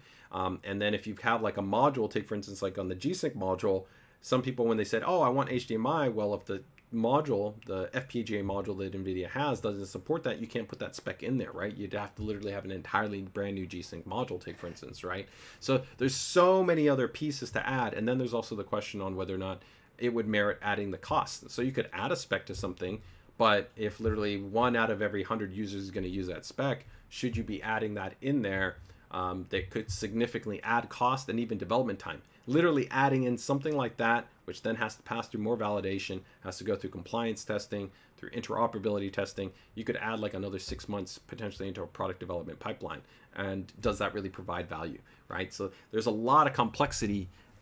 It's deceiving to think that it's just really easy to put in a spec, and there's actually a huge amount of complexity to that process. And like I said, there's also many other factors that we have to evaluate. So I think right now, historically, we've limited usually Thunderbolt only to kind of select models, especially like on our ProArt series, because that's a certain segment of the market, right, that we see it being consistently kind of utilized. But in the traditional desktop space, I'd love to see anybody in the chat right now, are you even using a Thunderbolt device? In our last polling, we actually saw that the vast majority of users, the fastest USB device they had was only 5 gigabits. Vast majority of users didn't even have a 10 gigabit USB device, only 5 gigabit, right? So now you consider that so many new products already have 10 gigabits and even 20 gigabit ports.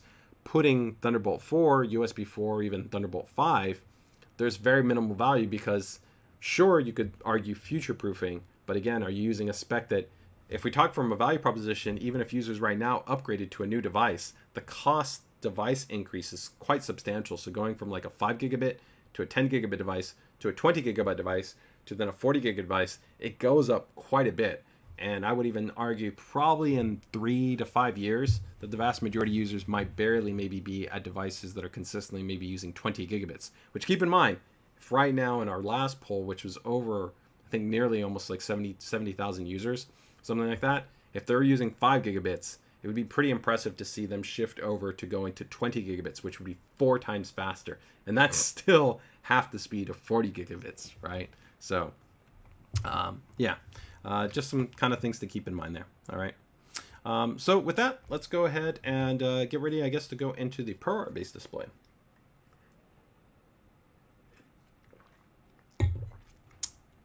Flying PJ goes, I love the Azoth. I agree. I love the Azoth. Azoth is a really, really nice looking keyboard. I'm a big fan of it. The only thing I ended up doing is I went ahead and I even further lubed our ROG NX switches on there, which I like. They're good, but I love really, really quiet.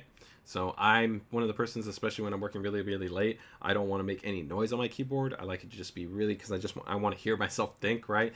So in that respect, I went with the quietest switches that I could go with. So I swapped that out, but that's the cool thing on the Azoth, right, is you have that flexibility. So yeah, I'm a really big fan of the Azoth. Feels great, nice and compact. You've got that tri-mode connectivity, which is nice and cool too as well. All right, so let's go to our last display here. We've got the ProArt OLED PA27CDE-K. All right, so we got another OLED display, but here we're going to kind of go to the other opposite end of the spectrum. And instead of focusing all about kind of not only a great color performance, right, and high refresh rate, here we're really focusing on outstanding color quality, even a higher level of factory calibration, a high level of flexibility for I/O connectivity, right? So we're going to be talking about our ProArt series display. So let's go ahead and take a look at this one. All right, so let me bring the images up for this guy.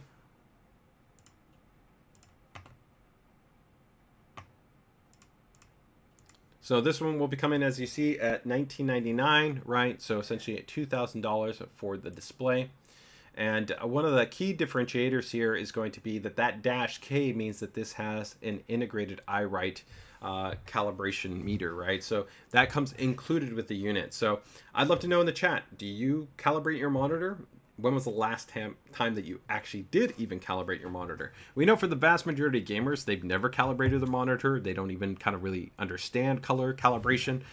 That's actually one of the reasons why we made it consistent as far as like all the ROG monitors all come factory calibrated, where let's say Tough Gaming can have very good color rendering performance, but you may need to calibrate it to get the best performance, right? But with ROG, you don't even have to do that. It already comes factory calibrated out of the box. That's the same with all ProArt displays, but ProArt displays will even go to a higher degree, where traditionally on ROG, you'll see that they'll target usually a delta E of 2. Here, some ProArt series displays are targeting a delta E of 1, which is absolutely outstanding. Technically, by kind of general standards, they say that it's almost imperceptible at delta E2, the human eye, in terms of being able to understand color difference. So being able to go to that delta E of 1 is really, really a super, super, super tight level of tolerance. And it does even take longer turns the time in development, because you have to go through even a more stringent process, and there's also more stringent panel selection to be able to ensure that performance that you're hitting consistently. So some of the key differences you're going to see is still a really nice, clean, refined, modern design that you're going to have in there. Cable pass-through, a nice wide base that's going to be there, but you'll see some things that are very, very different. So take, for instance, we found through a lot of feedback for a lot of kind of creators and designers that when they do want to access the on-screen display, they don't want to kind of fiddle around figuring out where that might be. We think we've tried to make that pretty intuitive, of course, with things like the joystick on ROG displays, and the display widget sensor software, again, I think is the most intuitive. But here, for people, when you do want to access it here on the ProArt side, you're going to see that you have physical buttons right there at the front. So very easy to know exactly what you're pressing all the time. Okay, so that's going to be a key differential right there. Now this is going to be a 4K 27-inch, so really tight in terms of that overall PPI. So that's going to be great again for content creation. You're also going to, like I said, have that outstanding delta E of 1, and you're going to have exceedingly high, of course, a color gamut on this model as well. So we're going to go ahead and take a closer look at some of the cool things on this monitor, including things like integrated hardware calibration. So when you normally calibrate a display, you may not be aware that actually the settings, if you don't have what's called integrated hardware calibration support, the settings are actually specific to your device. So if you actually go to another device, you actually can lose your calibration settings. So the cool thing is, with our ProArt series displays that feature hardware calibration, that's actually stored inside a special module ROM within the monitor itself. And so that can be advantageous, especially if you have different systems. So if you go from like a laptop to like a desktop, different scenarios like that, you can ensure that you're making sure that it's a consistent experience between those devices. So let me bring this up right here. So as we noted, right, 27 inches, 4K, 99% DCI-P3. It also has that USB PD support. This is up to 80 watts, so a little bit less, but that's still quite nice. Of course, full interoperability and compatibility that we also do with Apple users, because a lot of creators out there are also utilizing the Apple ecosystem of products. Now, one of the things that we'll see maybe here on one of the images is that the actual display connectivity, let me see if I can find this on this panel right here. Yes. So the display connectivity is a bit, I think, improved compared to a traditional display. So you'll see actually there's two USB high-speed ports that are mounted on the right-hand side. So that's really nice and advantageous if you want to take something like a flash drive or an external SSD or a camera or printer or scanner or something like that. You have those ports. Then, of course, at the bottom, you have your, of course, your HDMI, you have your DP, and then you also have additional USB-C. And the USB-C, as I noted, not only supports display, but also supports up to 80 watts of power delivery.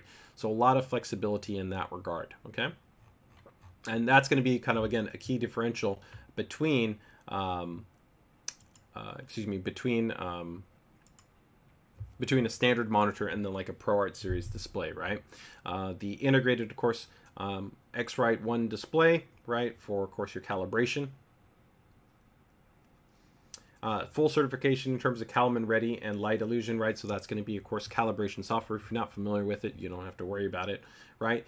The stand supports full 4-way ergonomic adjustment. So that's going to be swivel, tilt, pivot, and height are all going to be present on the display as well. You have a lot of flexibility when it comes to color controls. So most monitors usually have what's called a 3-axis color control. Our ProArt series displays have 6 color axis control, and then they have lots of additional options, like we have ProArt color palette. We also have HDR tone mapping options, a lot of really cool features in there to give you a lot of granularity in terms of how you can set everything up specific to your workflow. The ProArt Color Center also complements any of our ProArt ecosystem products, so like our ProArt laptops or motherboards, where you can actually see the monitor inside the software suite. You can have a calibration report. You have also access to more information for actually being able to do things like color theory. So if you actually want to be able to do a color swatch and be able to immediately pull that data up, you can do that. Lots of really like cool stuff that, again, if you're a gamer and you're wondering about this, might not be in your camp, but if you're definitely a creator, it can really add some value.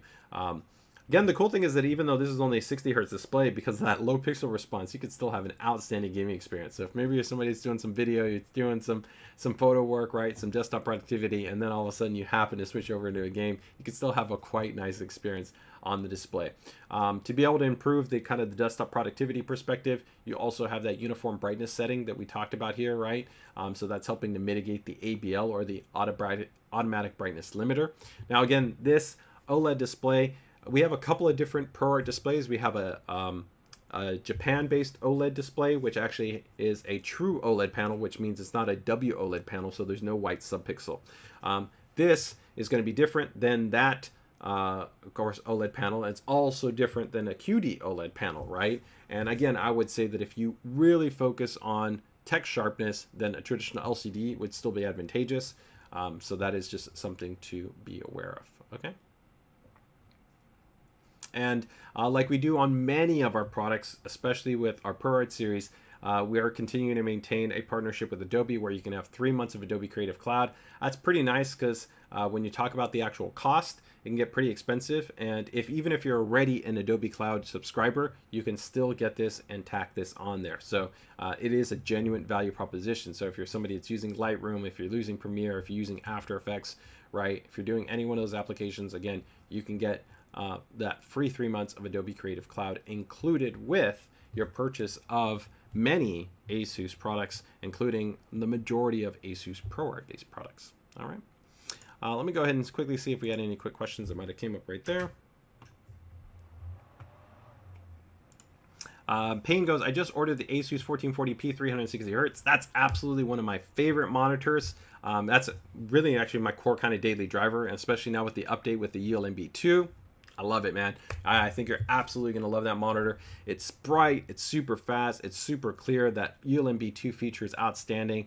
That 2560 by 1440 resolution is the sweet spot for desktop productivity and for gaming. If you have the budget for it, it's absolutely one of my favorite monitors in our entire lineup. So I think it's a really, really, really great option right there.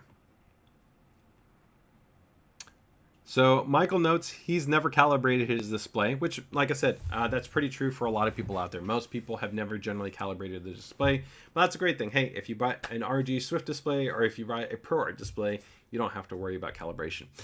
And you might be wondering about, well, if it already comes calibrated, why would you also include a calibrator with the monitor? And the reason being is that actually over time, your calibration can drift. Also, calibration can be required depending on your environment. So some things like your lighting, your different spaces, different things like that, your systems, there can be different factors where you might need to specifically calibrate for kind of your own work environment.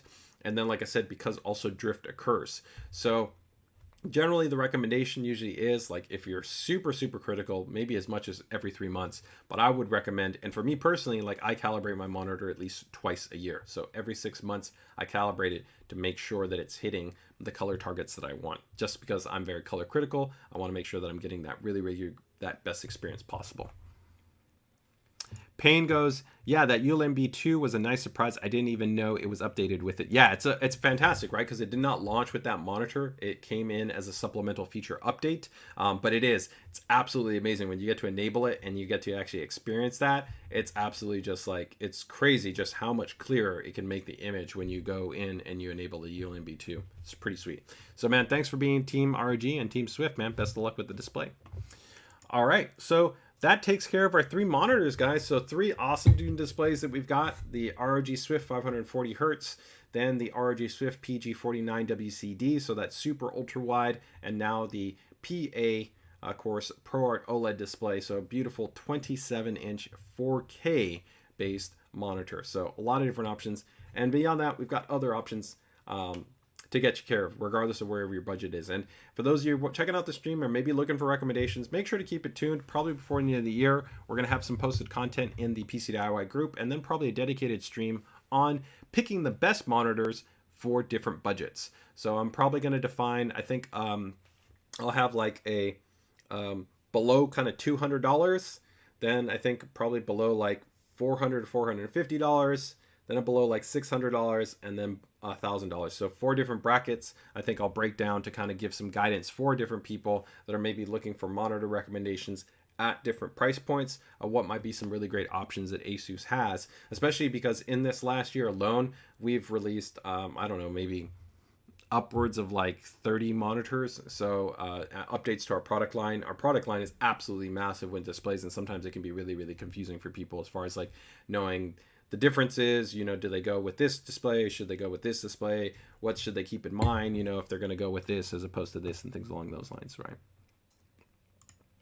What's the release date? As I noted, Flying PJ, everything that we're talking about here, the general target is going to be within about 7 to 14 days, but it could take upwards of a month depending on the different channel partners. I can't tell you specifically the e-tailers because the e-tailers vary, as I noted earlier, right? usually like the ASUS store and like Newegg are quickest to be able to get the product listed. And then it could take another channel partner like Amazon upwards of a month to list the product. We don't know that information because once we actually release it to distribution, they have their own logistic pipeline, and that pipeline can vary as far as how long it takes for a product to actually be listed. So the best we can provide is a kind of a target estimate, right, once we release it over to the channel. So that's why I said, everything that we talk about always on the stream, you can kind of preface it and going, okay, it's generally going to be about 7 to 14 days. In some situations, when we make the announcement, we might have availability within the next day or the next 24 hours, and we'll usually provide that. But in this situation, like I said, about the next 7 to 14 days, and then you'll see broader release over the coming month. I would probably expect within about probably a month and a half that the vast majority of partners will have the product listed. Okay. And partners, you can go to the where to buy section on the ASUS website to see kind of pretty much the totality of our partners, because we have tons of partners, everybody from, of course, Best Buy to Amazon to B&H, Adorama, Micro Center, right? There's so many different partners that we have. All right, so let's get ready to go into the PCDIY Builder Spotlight, but let me open it up here to a question.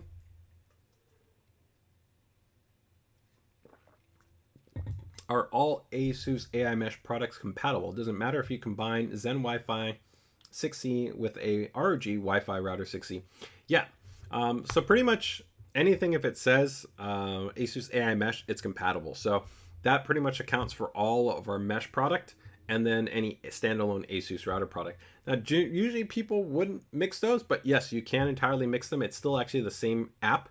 So the ASUS router app is the same app that we use between our quote-unquote Zen Wi-Fi product and then our ASUS routing or even ROG gaming product, or the Tough gaming routers as well. All of them use the same application, and they all use the same AI mesh backend technology to be able to actually do their pairing.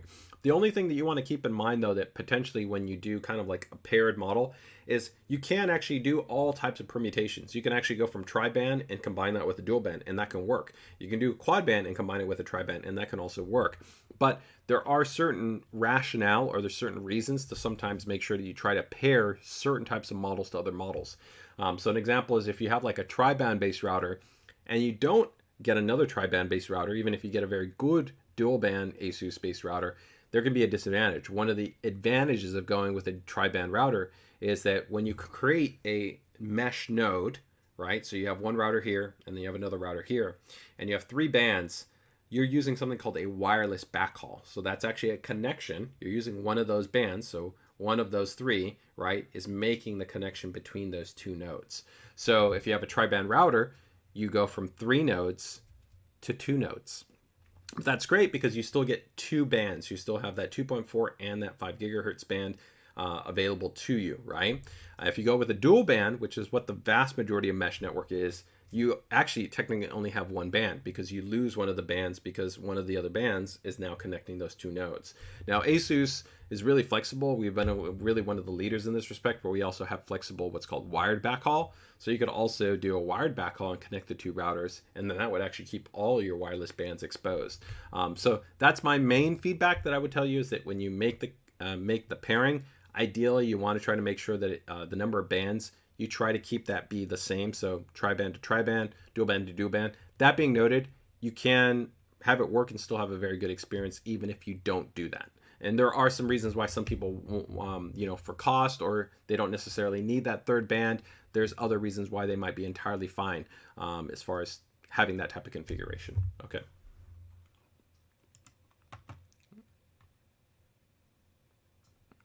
Michael goes, is the mesh only for ASUS? No, that's our proprietary technology. We've really been an industry leader in that implementation, and we have the broadest ecosystem of it, right? So that's an advantage that we've now had for literally for years, right? And that's what we feel, is that the fact that literally we have, 35 plus products that all support AI mesh, right? So everything from Wi-Fi 7 to Wi-Fi 6E to Wi-Fi 6 to Wi-Fi 5, every single one of those products all can support AI mesh integration, right? And we have a really advanced topology ecosystem to be able to support such a wide configuration, right? So, yeah.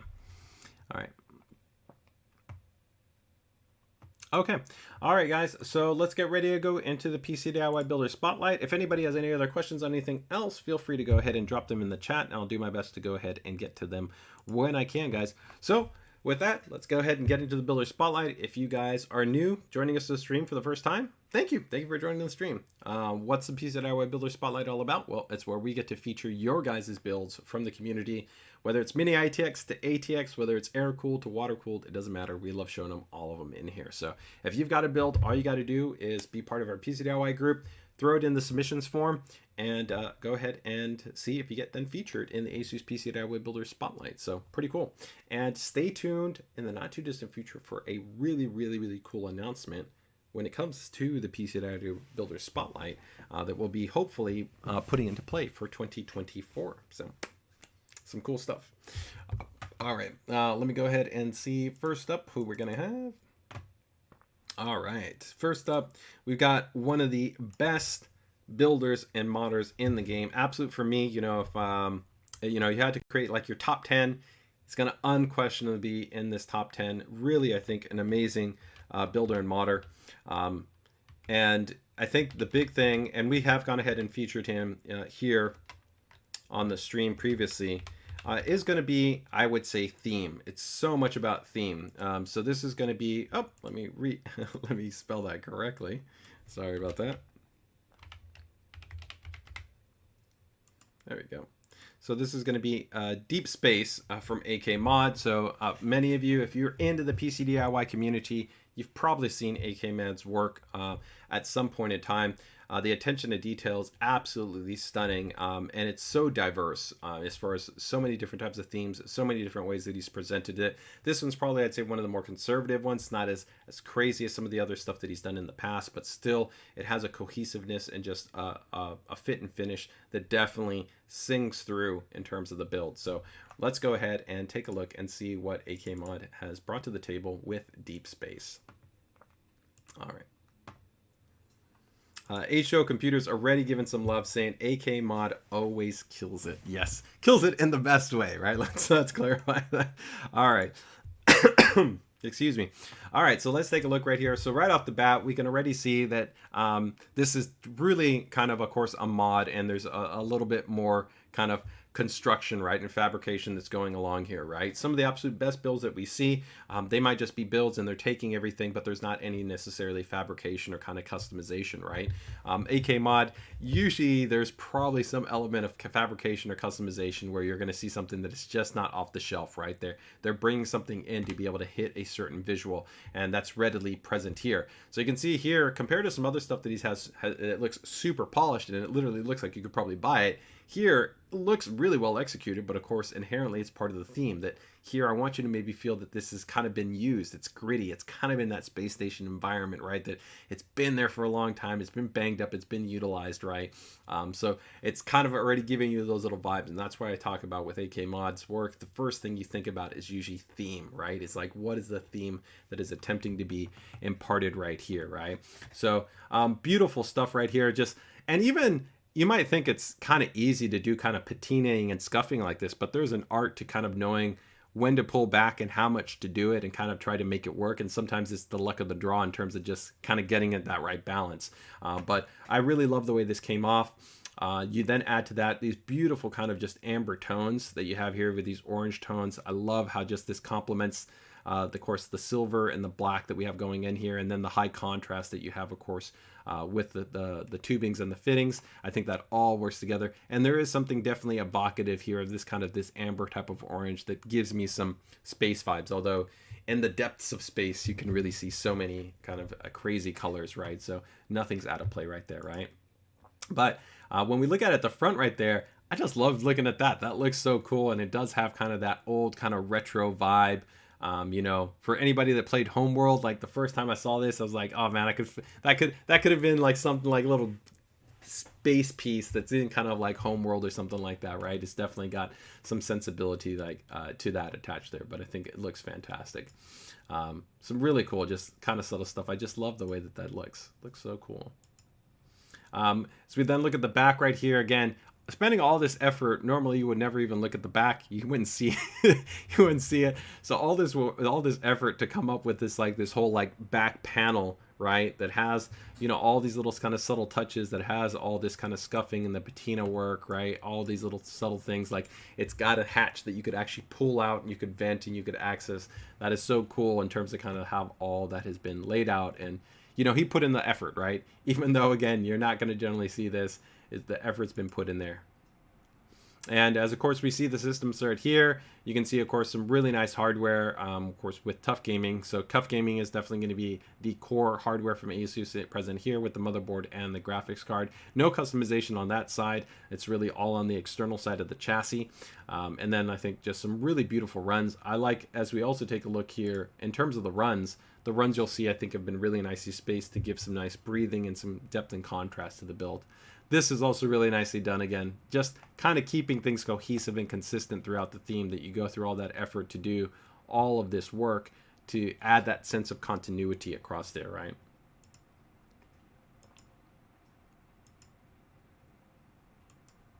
And we take a closer look in here. I really like the choice of the Bits Power hardware. I really love this Bits Power block. I think this looks really, really nice.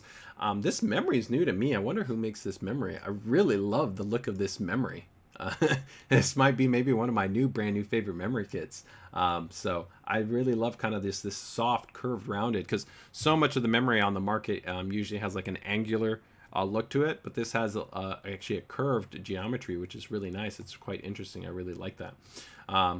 That it gives it a really kind of cool look. And then normally you usually have sometimes your hardware, your loop, right, is usually kind of maybe eating into this space. I like that it's kind of blacked out there. It creates a little bit of void just with a little bit of the brightness here that you have from the fans. I really love the way that ultimately played out. And this right here, this transparency through this, playing off with the lighting, that just is, it's nice. It's just the way that it kind of came out. Really, really cool. Let's see right here. H2O Computers goes, Clev maybe? I don't know if it's Clev. I've seen Clev's memory kits and I don't think it's them.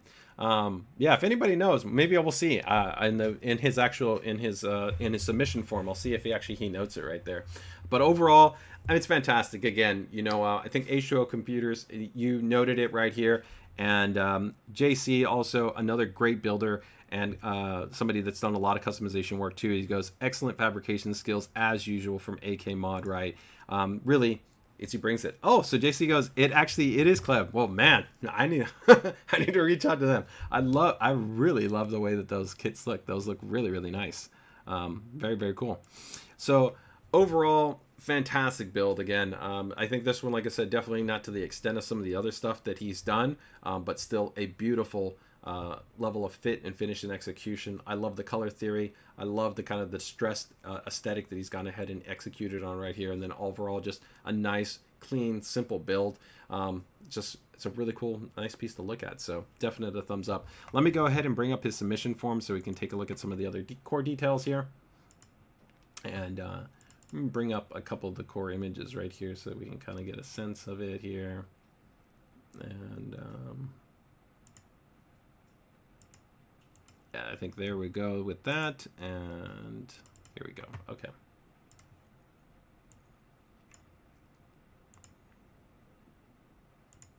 All right, so we'll look at kind of that little bit of a unified picture right there, so you can see a little bit from the angled, from the front, and even all the back, all that kind of work that's gone in there.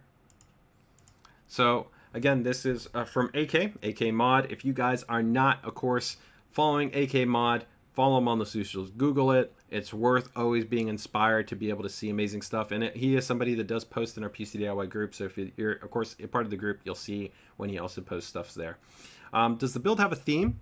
A workstation looks like in space. So I definitely hit that vibe. It's got that, like I said, it's got that older kind of, you know, maybe like Aliens 1, Ridley Scott kind of era kind of vibe in there. Definitely Nostromos kind of vibes. I can definitely kind of see it in that respect, right? What are 3 words you would use to describe the build? Is sci-fi space mecha. I definitely think that works. I really love that. Does the build have a name? Deep Space. So definitely that works well. So let's see here in terms of the core components. Let me actually bring up his build log that he's got in here. So I'll bring that up. So give me a second. But the budget was about $2,000, so not very expensive. Of course, the huge amount of stuff that you always see from AK Mod, it's not necessarily purely the hardware.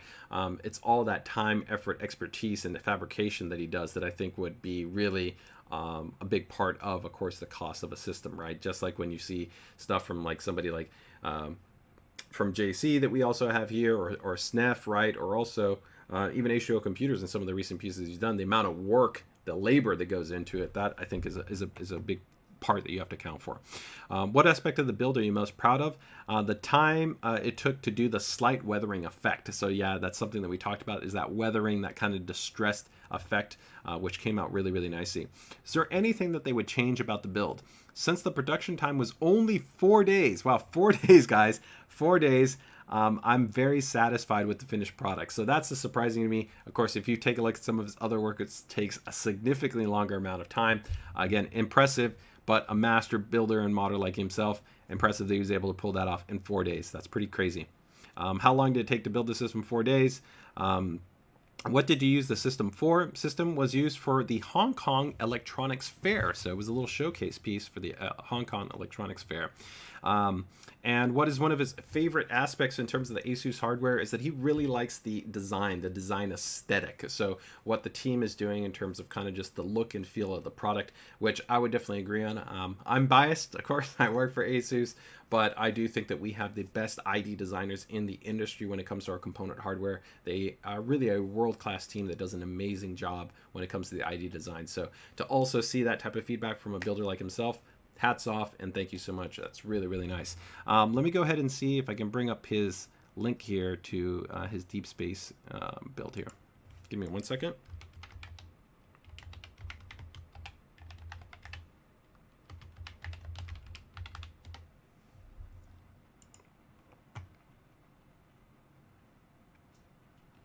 All right, so yes, so let's see here. So I will drop this link in the chat there, guys. So this is going to be Ryzen 5 7600 in there, as then using a Tough Gaming B650 Plus Wi-Fi board. So that's a nice combination. Again, not super expensive. That's actually a really nice kind of balanced build in terms of kind of performance, cost, feature set. Then he's also got a Tough Gaming GeForce RTX. It's a 4060 Ti that's in there. And then everybody was correct that noted that is the Clev base memory. It's the Clev Cras XR5 RGB memory. I love the way that memory looks. And then he's got the Clev Cras C930 PCIe NVMe SSD that's in there. And then all the water cooling hardware is all from our friends over at Bits Power. So that really nice Summit block, the M Pro, the Crystal variant, the Leviathan 2 for the RAD, then the Hercules reservoir combo, then also another reservoir mount, the RGB controller, and also PWM fan controller, then also the brass hard tubing, 12 millimeter, in case anybody is wondering as well. So overall, very, very cool build, man. Fantastic stuff, guys. I loved it.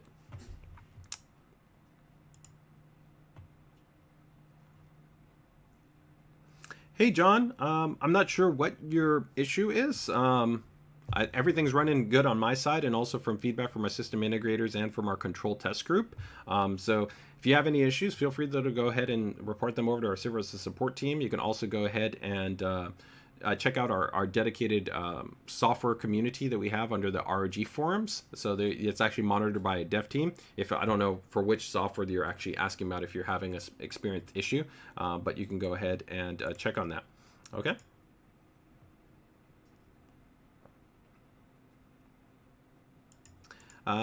Hey, Angry Butters, as the PG49, yes, we just actually covered that. Now we're actually taking a look at our featured PC builds. So Angry Butters, you can go ahead and go back in the stream and check it out. But yes, we did recap the PG49WCD. We talked about the price point, the availability, kind of the core features, and some of the other cool stuff about it. So yeah, you can just go back and check that out on the stream. Or if you had a quick question, you can feel free to drop it in the chat, and I'll do my best to go ahead and answer that if you've got any questions about it. Okay.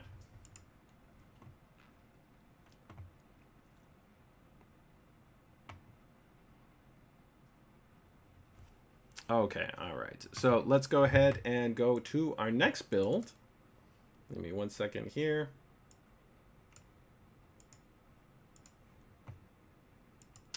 man, did I forget to download his submission form? Justin, I forgot to download your submission form. I got your images, so give me 1 second. I gotta bring up submission form right here. So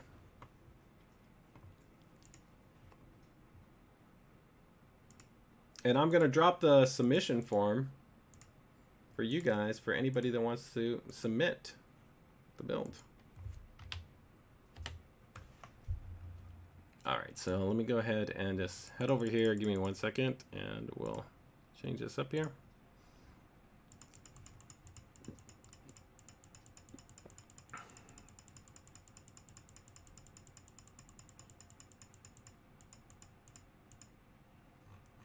All right, this is going to be, let me see here.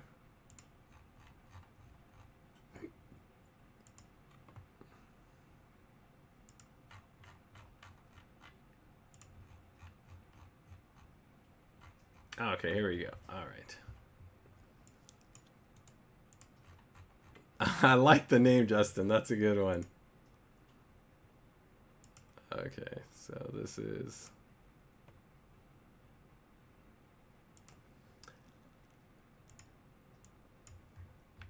This is ROG Icebox from J Custom.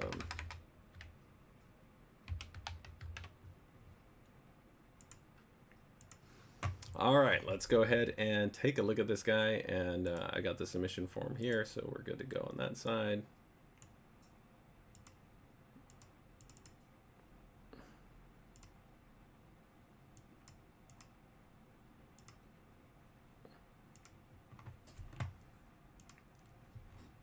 Okay, let's take a look here.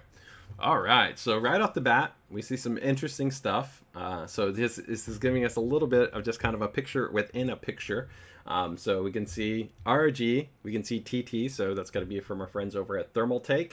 We can see some nice kind of a little bit of customization and fabrication here, because I can see that we've got some stuff that's not standard, right? Because here you got kind of a little bit of a block going on, but then this accessory right here, that's not going to be something standard. So already you can see some customization, got some cool logo work that's going on there. Really loving actually just this color combo in terms of the actual cables right here, with this gray, the white, and then the silver for the combs, and then these blue, that blue right there on those for those fittings, I think look really, really nice. That's really, really nice. It just pops. Okay, as we pull back a little bit, we can see a little bit more of this going on. We've got, of course, some silver, we got some white, we got some blues. Really liking the color theory here. Now, anybody that kind of knows what they're looking at, they can already kind of see that this is going to be an Apex board that's at the core, because you can see the DIM.2. You can, of course, see that white PCB. You can see the Angular X, which has kind of been a hallmark many times for the Apex series-based motherboards. So that means this is going to be an Intel-based board. And, of course, Justin a lot of times is showing off stuff definitely on the kind of the premium side, the performance oriented side, so it kind of makes sense. So here we're definitely seeing an Apex in its environment of kind of getting water cooled so that we can punch up those clocks. We also got that DIM.2 that's also inside here, but really loving this chrome, the silver with the blue accents, and of course that subtle lighting. It's all coming together really, really nicely. Now this is pretty cool. This is this like a subtle integration. Like, look at these details. These are the things that you might not realize and you might kind of just overlook. But you can see right here, just this little guy right here that's been cut out, and it's integrated with that ROG. It's super subtle, and if you saw it from too far away, you might just think, oh, hey, there's a little bit of kind of like a res or kind of an extension to a distro, right? Something like that. But then you look a bit closer and you can see that little nice work that's in there.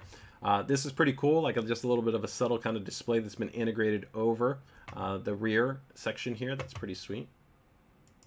And now as we're starting to pull back, we can start to see it now start to come into play, right? So this is really nice. Of course, Justin's fantastic on the photography side, so he's got really great photos. I think anybody will tell you, I remember when talking to Steph way back when, that was one of his things. He was like, hey, you can have amazing builds, and again, this is not to discourage anybody from sitting in the middle, because sometimes if you're just snapping them with your phone, that's entirely fine, right? And if you've got your build up and running, don't feel that you have to match this work. But I think for the guys that spend a huge amount of time and effort, what definitely elevates the presentation is, of course, going to be great photography and knowing how to take your photographs. So that's definitely apparent right here, and so it really helps to kind of just take that into the next level. But Really love this kind of tiered angled effect, which is pretty sweet, where you can see the board, of course, is positioned differently. Then you can see how this is actually brought down, where you then have the graphics card, and then of course you've got your radiator and your fans. So you can see that you've got a non-traditional layout, which is pretty interesting, pretty distinct. Got some integrated there for our kind of flow meter. And now we pull back and we can actually see what's going on with the whole system. So this is pretty sweet. So I think this is actually one of the new, I think, CTE chassis, if I'm correct, in terms of the CTE chassis from Thermaltake. So the cool thing that they were trying to design here with their chassis was, one, giving a huge amount of kind of flexible space for like radiators. So exactly doing what you're doing here in terms of custom water cooling. But you also had different options in terms of, I think, the board, right? So you can see here the board is actually not in its traditional location, right? Traditionally, you would see the board would be rotated 90 degrees, and it would be, everything would be essentially vertically aligned. But here you can actually see it's off axis, and it's entirely weird. It's like it's messing with your brain a little bit because you're expecting something to be somewhere else, but it's not. But the way it's actually been presented is has a very clean vertical kind of tiered effect, which I think looks really, really nice from the board to then these really nice minimal tubes, which of course integrate over here. This is pretty slick. If you look actually at how the actual runs work, it's going down to here, running into the chassis, and then of course you have some stuff that's probably going in the back. That's going back in terms of integrating, of course, in your, you can see, look at that, that's deceptive. It's like you literally don't notice it, but that's why he probably gave you the image where you can see, of course, you're pumping your res over there, right? That's pretty slick. And then of course you can see how these are carrying these through. So it's almost like a bridge. That's like a bridge that he's got there to connect this to. If that's correct, if you can let me know, Justin, if that's the way that it's working, if that's a bridge. But then you've got these massive radiators. These are absolutely massive, right? But it complements the design because, of course, here this is all open mesh venting. So, of course, you can do that pull-push configuration. You've got those big rads. Of course, with something that thick, you really need fans that are running at a pretty reasonable level of static pressure, so you can get actually pretty good performance out of them. But you've got a lot of displacement right here. So it does really actually make sense to complement the Apex, because the Apex is all about pushing clocks. So again, being able to pump up the clock speeds, be able to ratchet everything up, being like, hey, even though I'm pushing this up, 300 watts, 350 watts, I've got a lot of thermal dissipation, high-end GPU. It all really comes really nicely together. And love the color combination. The blue with the silver with the white. It all just kind of works. Looks really, really nice. Let's see. Here are some quick feedback points there from Justin. So it's a distro against the case wall. Yep, that makes sense. Yeah. And then the top is, just a water bridge, right? So that's what I was saying. Yeah, it's just a water bridge. Yep. So very, very cool, man.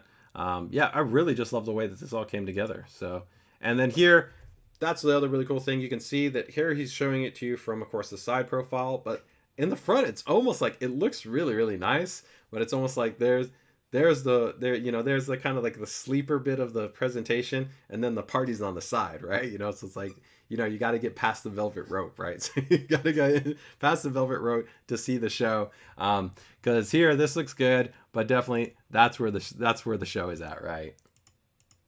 But really, really nice. And again, the color theory, that all just kind of really complements. I will also say, I think that these dims from TT are sleepers. I don't see them in many builds from a lot of people, but I've actually recommended them a few different times in the community. I really love this design that they actually have, in terms of how it has this little bit of this subtle X-frame in there. It seems small, but I really love that kind of design that they have. It just gives it a little bit of differentiation. It breaks up kind of having a singular color line in there. And I think that with the kind of a little bit of the unique geometry that the Apex has, the geometry selection here for these dims actually really complement this overall look and feel. And then the color theory, which Justin always kills, it's on point again here with just the cable selections and the rest of all the color choices there.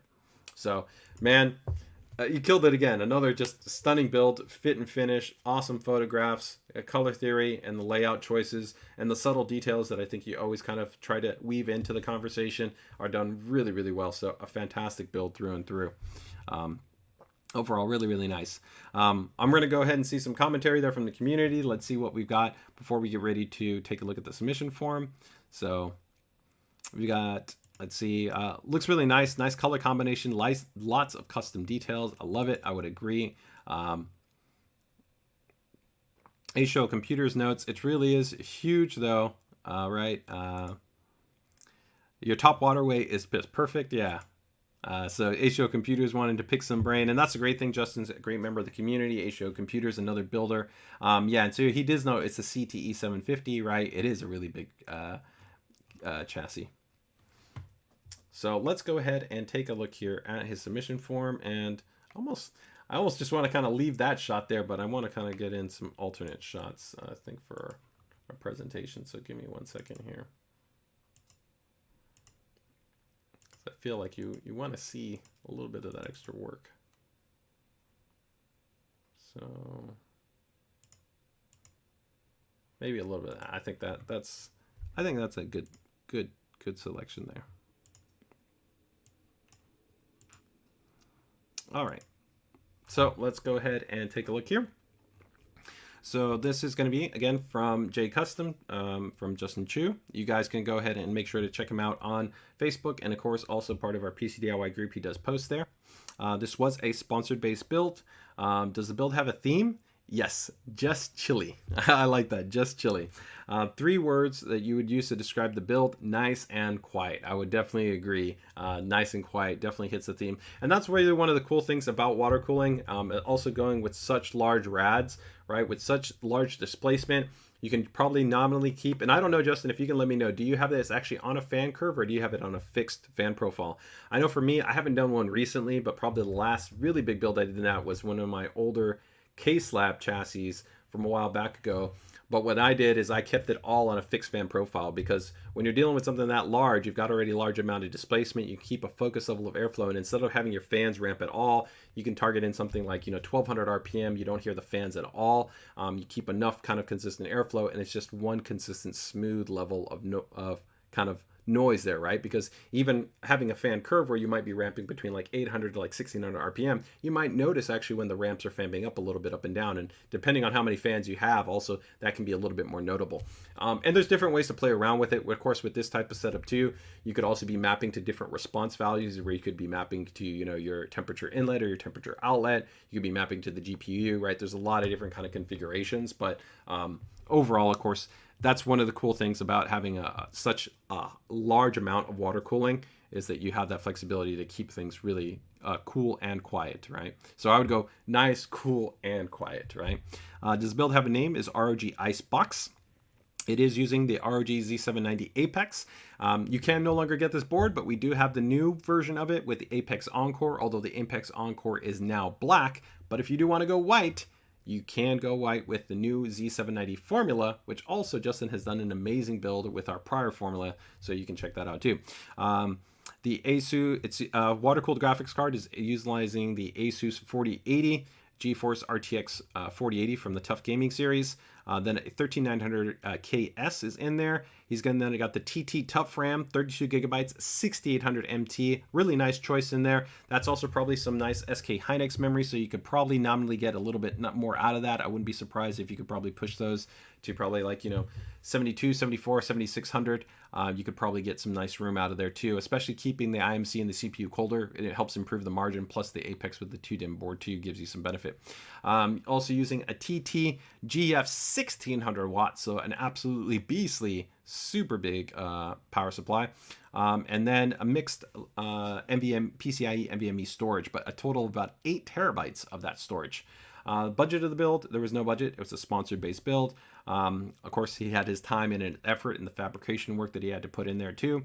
What aspect was he most proud of? The custom-made GPU stand and the custom-made cover for the GPU block, which is right here, which I think that those came out fantastic. I would definitely agree, right? Because normally if you look at the block, it's just going to be a block, right? But you can really tell that having that cover helps to carry through the kind of the look and feel, because almost if you didn't have this in there, you would just see the top cover block and you would see the fluid, and it would still look nice, but I feel that it wouldn't create that nice connection where you can kind of see that the blue's carrying through here, that white that's carrying through more across these other items. It creates more of a cohesive feel. So I definitely can appreciate, I think, what he was trying to achieve with probably increasing the symmetry.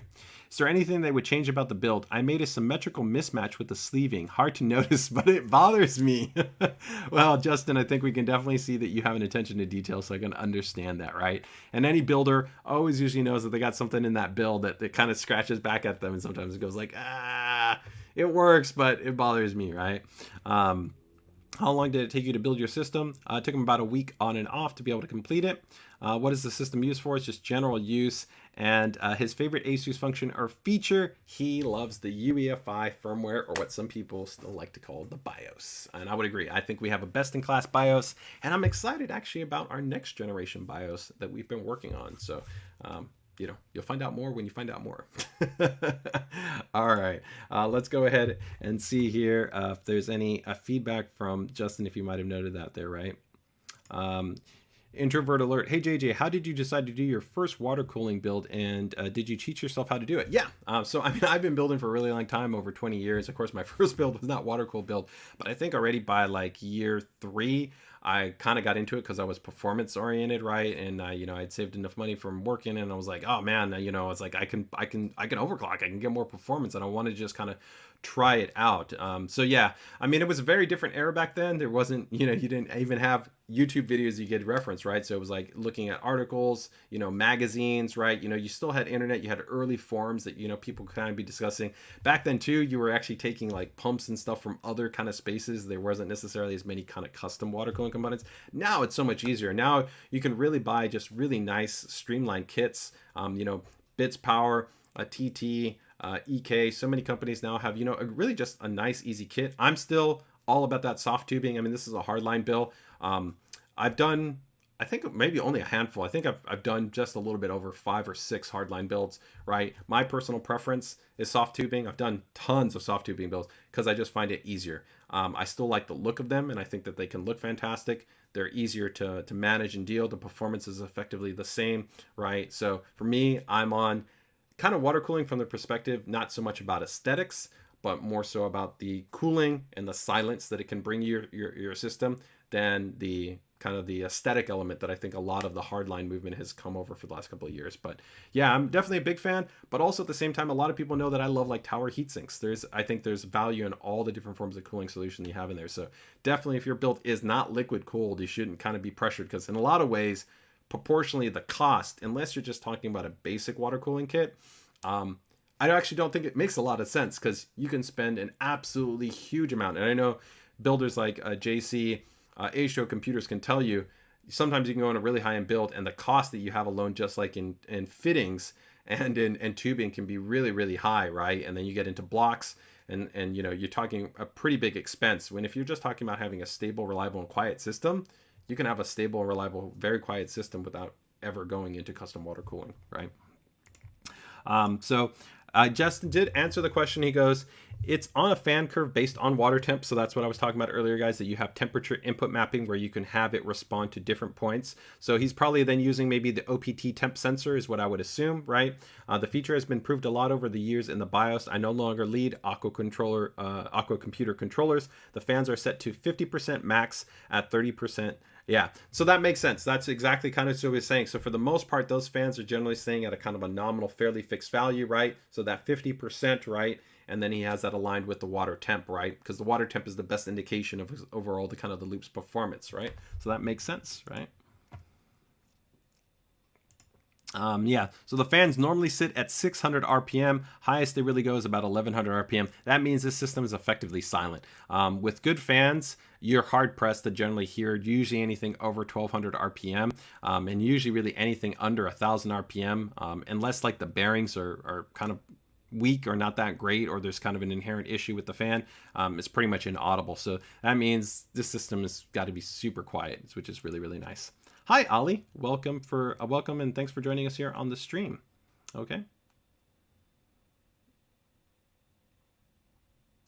JC goes, my first water cooling loop was on an ASUS Striker Extreme and 2 8800 GTXs and SLI. Fist bump, man. Yeah, I feel you. Yeah, that's some cool stuff. Yeah, man. You know, you can go back into all those early guys. I remember getting my very first. I mean, they're out of the game now. I mean, they're still out there, but I remember when I got my first. Like, I really spent a lot of money, and I put in and I got all my coolants, water cooling hardware. They was one of my favorite vendors in terms that they're no longer actively, like I said, making for the core kind of PC computer space. They still have some specialized product that they offer for kind of cooling product line. But yeah, like I remember when I first got that, put that onto my board, my CPU, and I was like, man, it's like, yep, had that definite feeling. It's just like took it to the next level, right? It's pretty cool.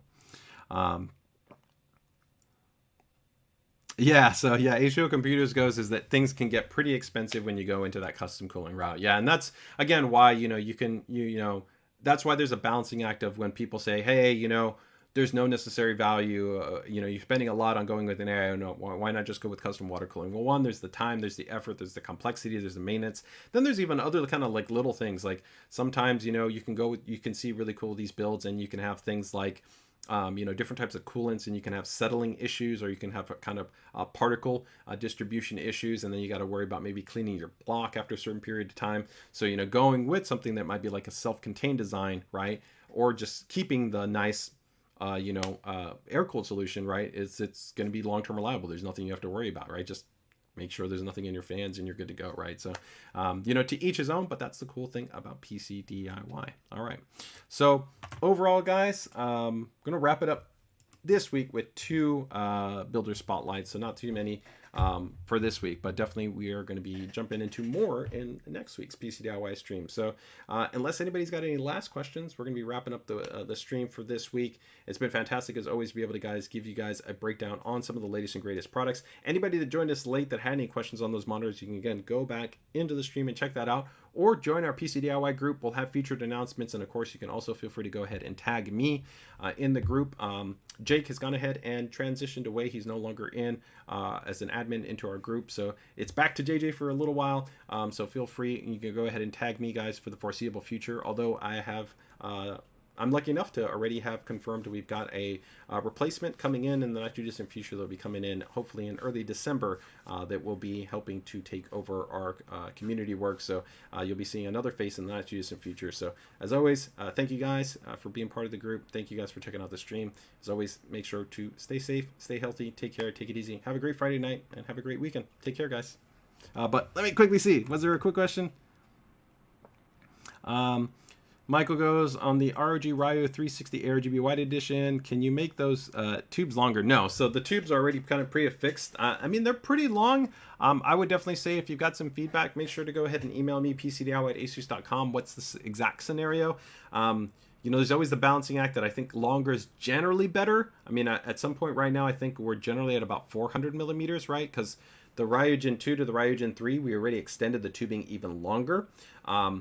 So there is a balancing act of like how long you want to make it, because you don't want to be stuck with necessarily too much of a kind of excessive kind of tubing, right? But yeah, if you can let me know some feedback, that would be great, and we can definitely keep that in mind. I think that the ProArt AIO, though, will even have longer tubing. So if you really needed something, then we do have that, but that is also going to be a larger cooler because it's got 140 millimeter fans versus 120 millimeter fans, and it doesn't come in white. Right now, for white, we've got 3 options. We have the ROG Ryu, we have the ROG Ryogen, and then we also have the ROG Strix LC2, which I don't have my white system here that you guys normally see, but we normally have that there. All right, guys. So with that, take care, take it easy, enjoy the rest of your day. Bye-bye.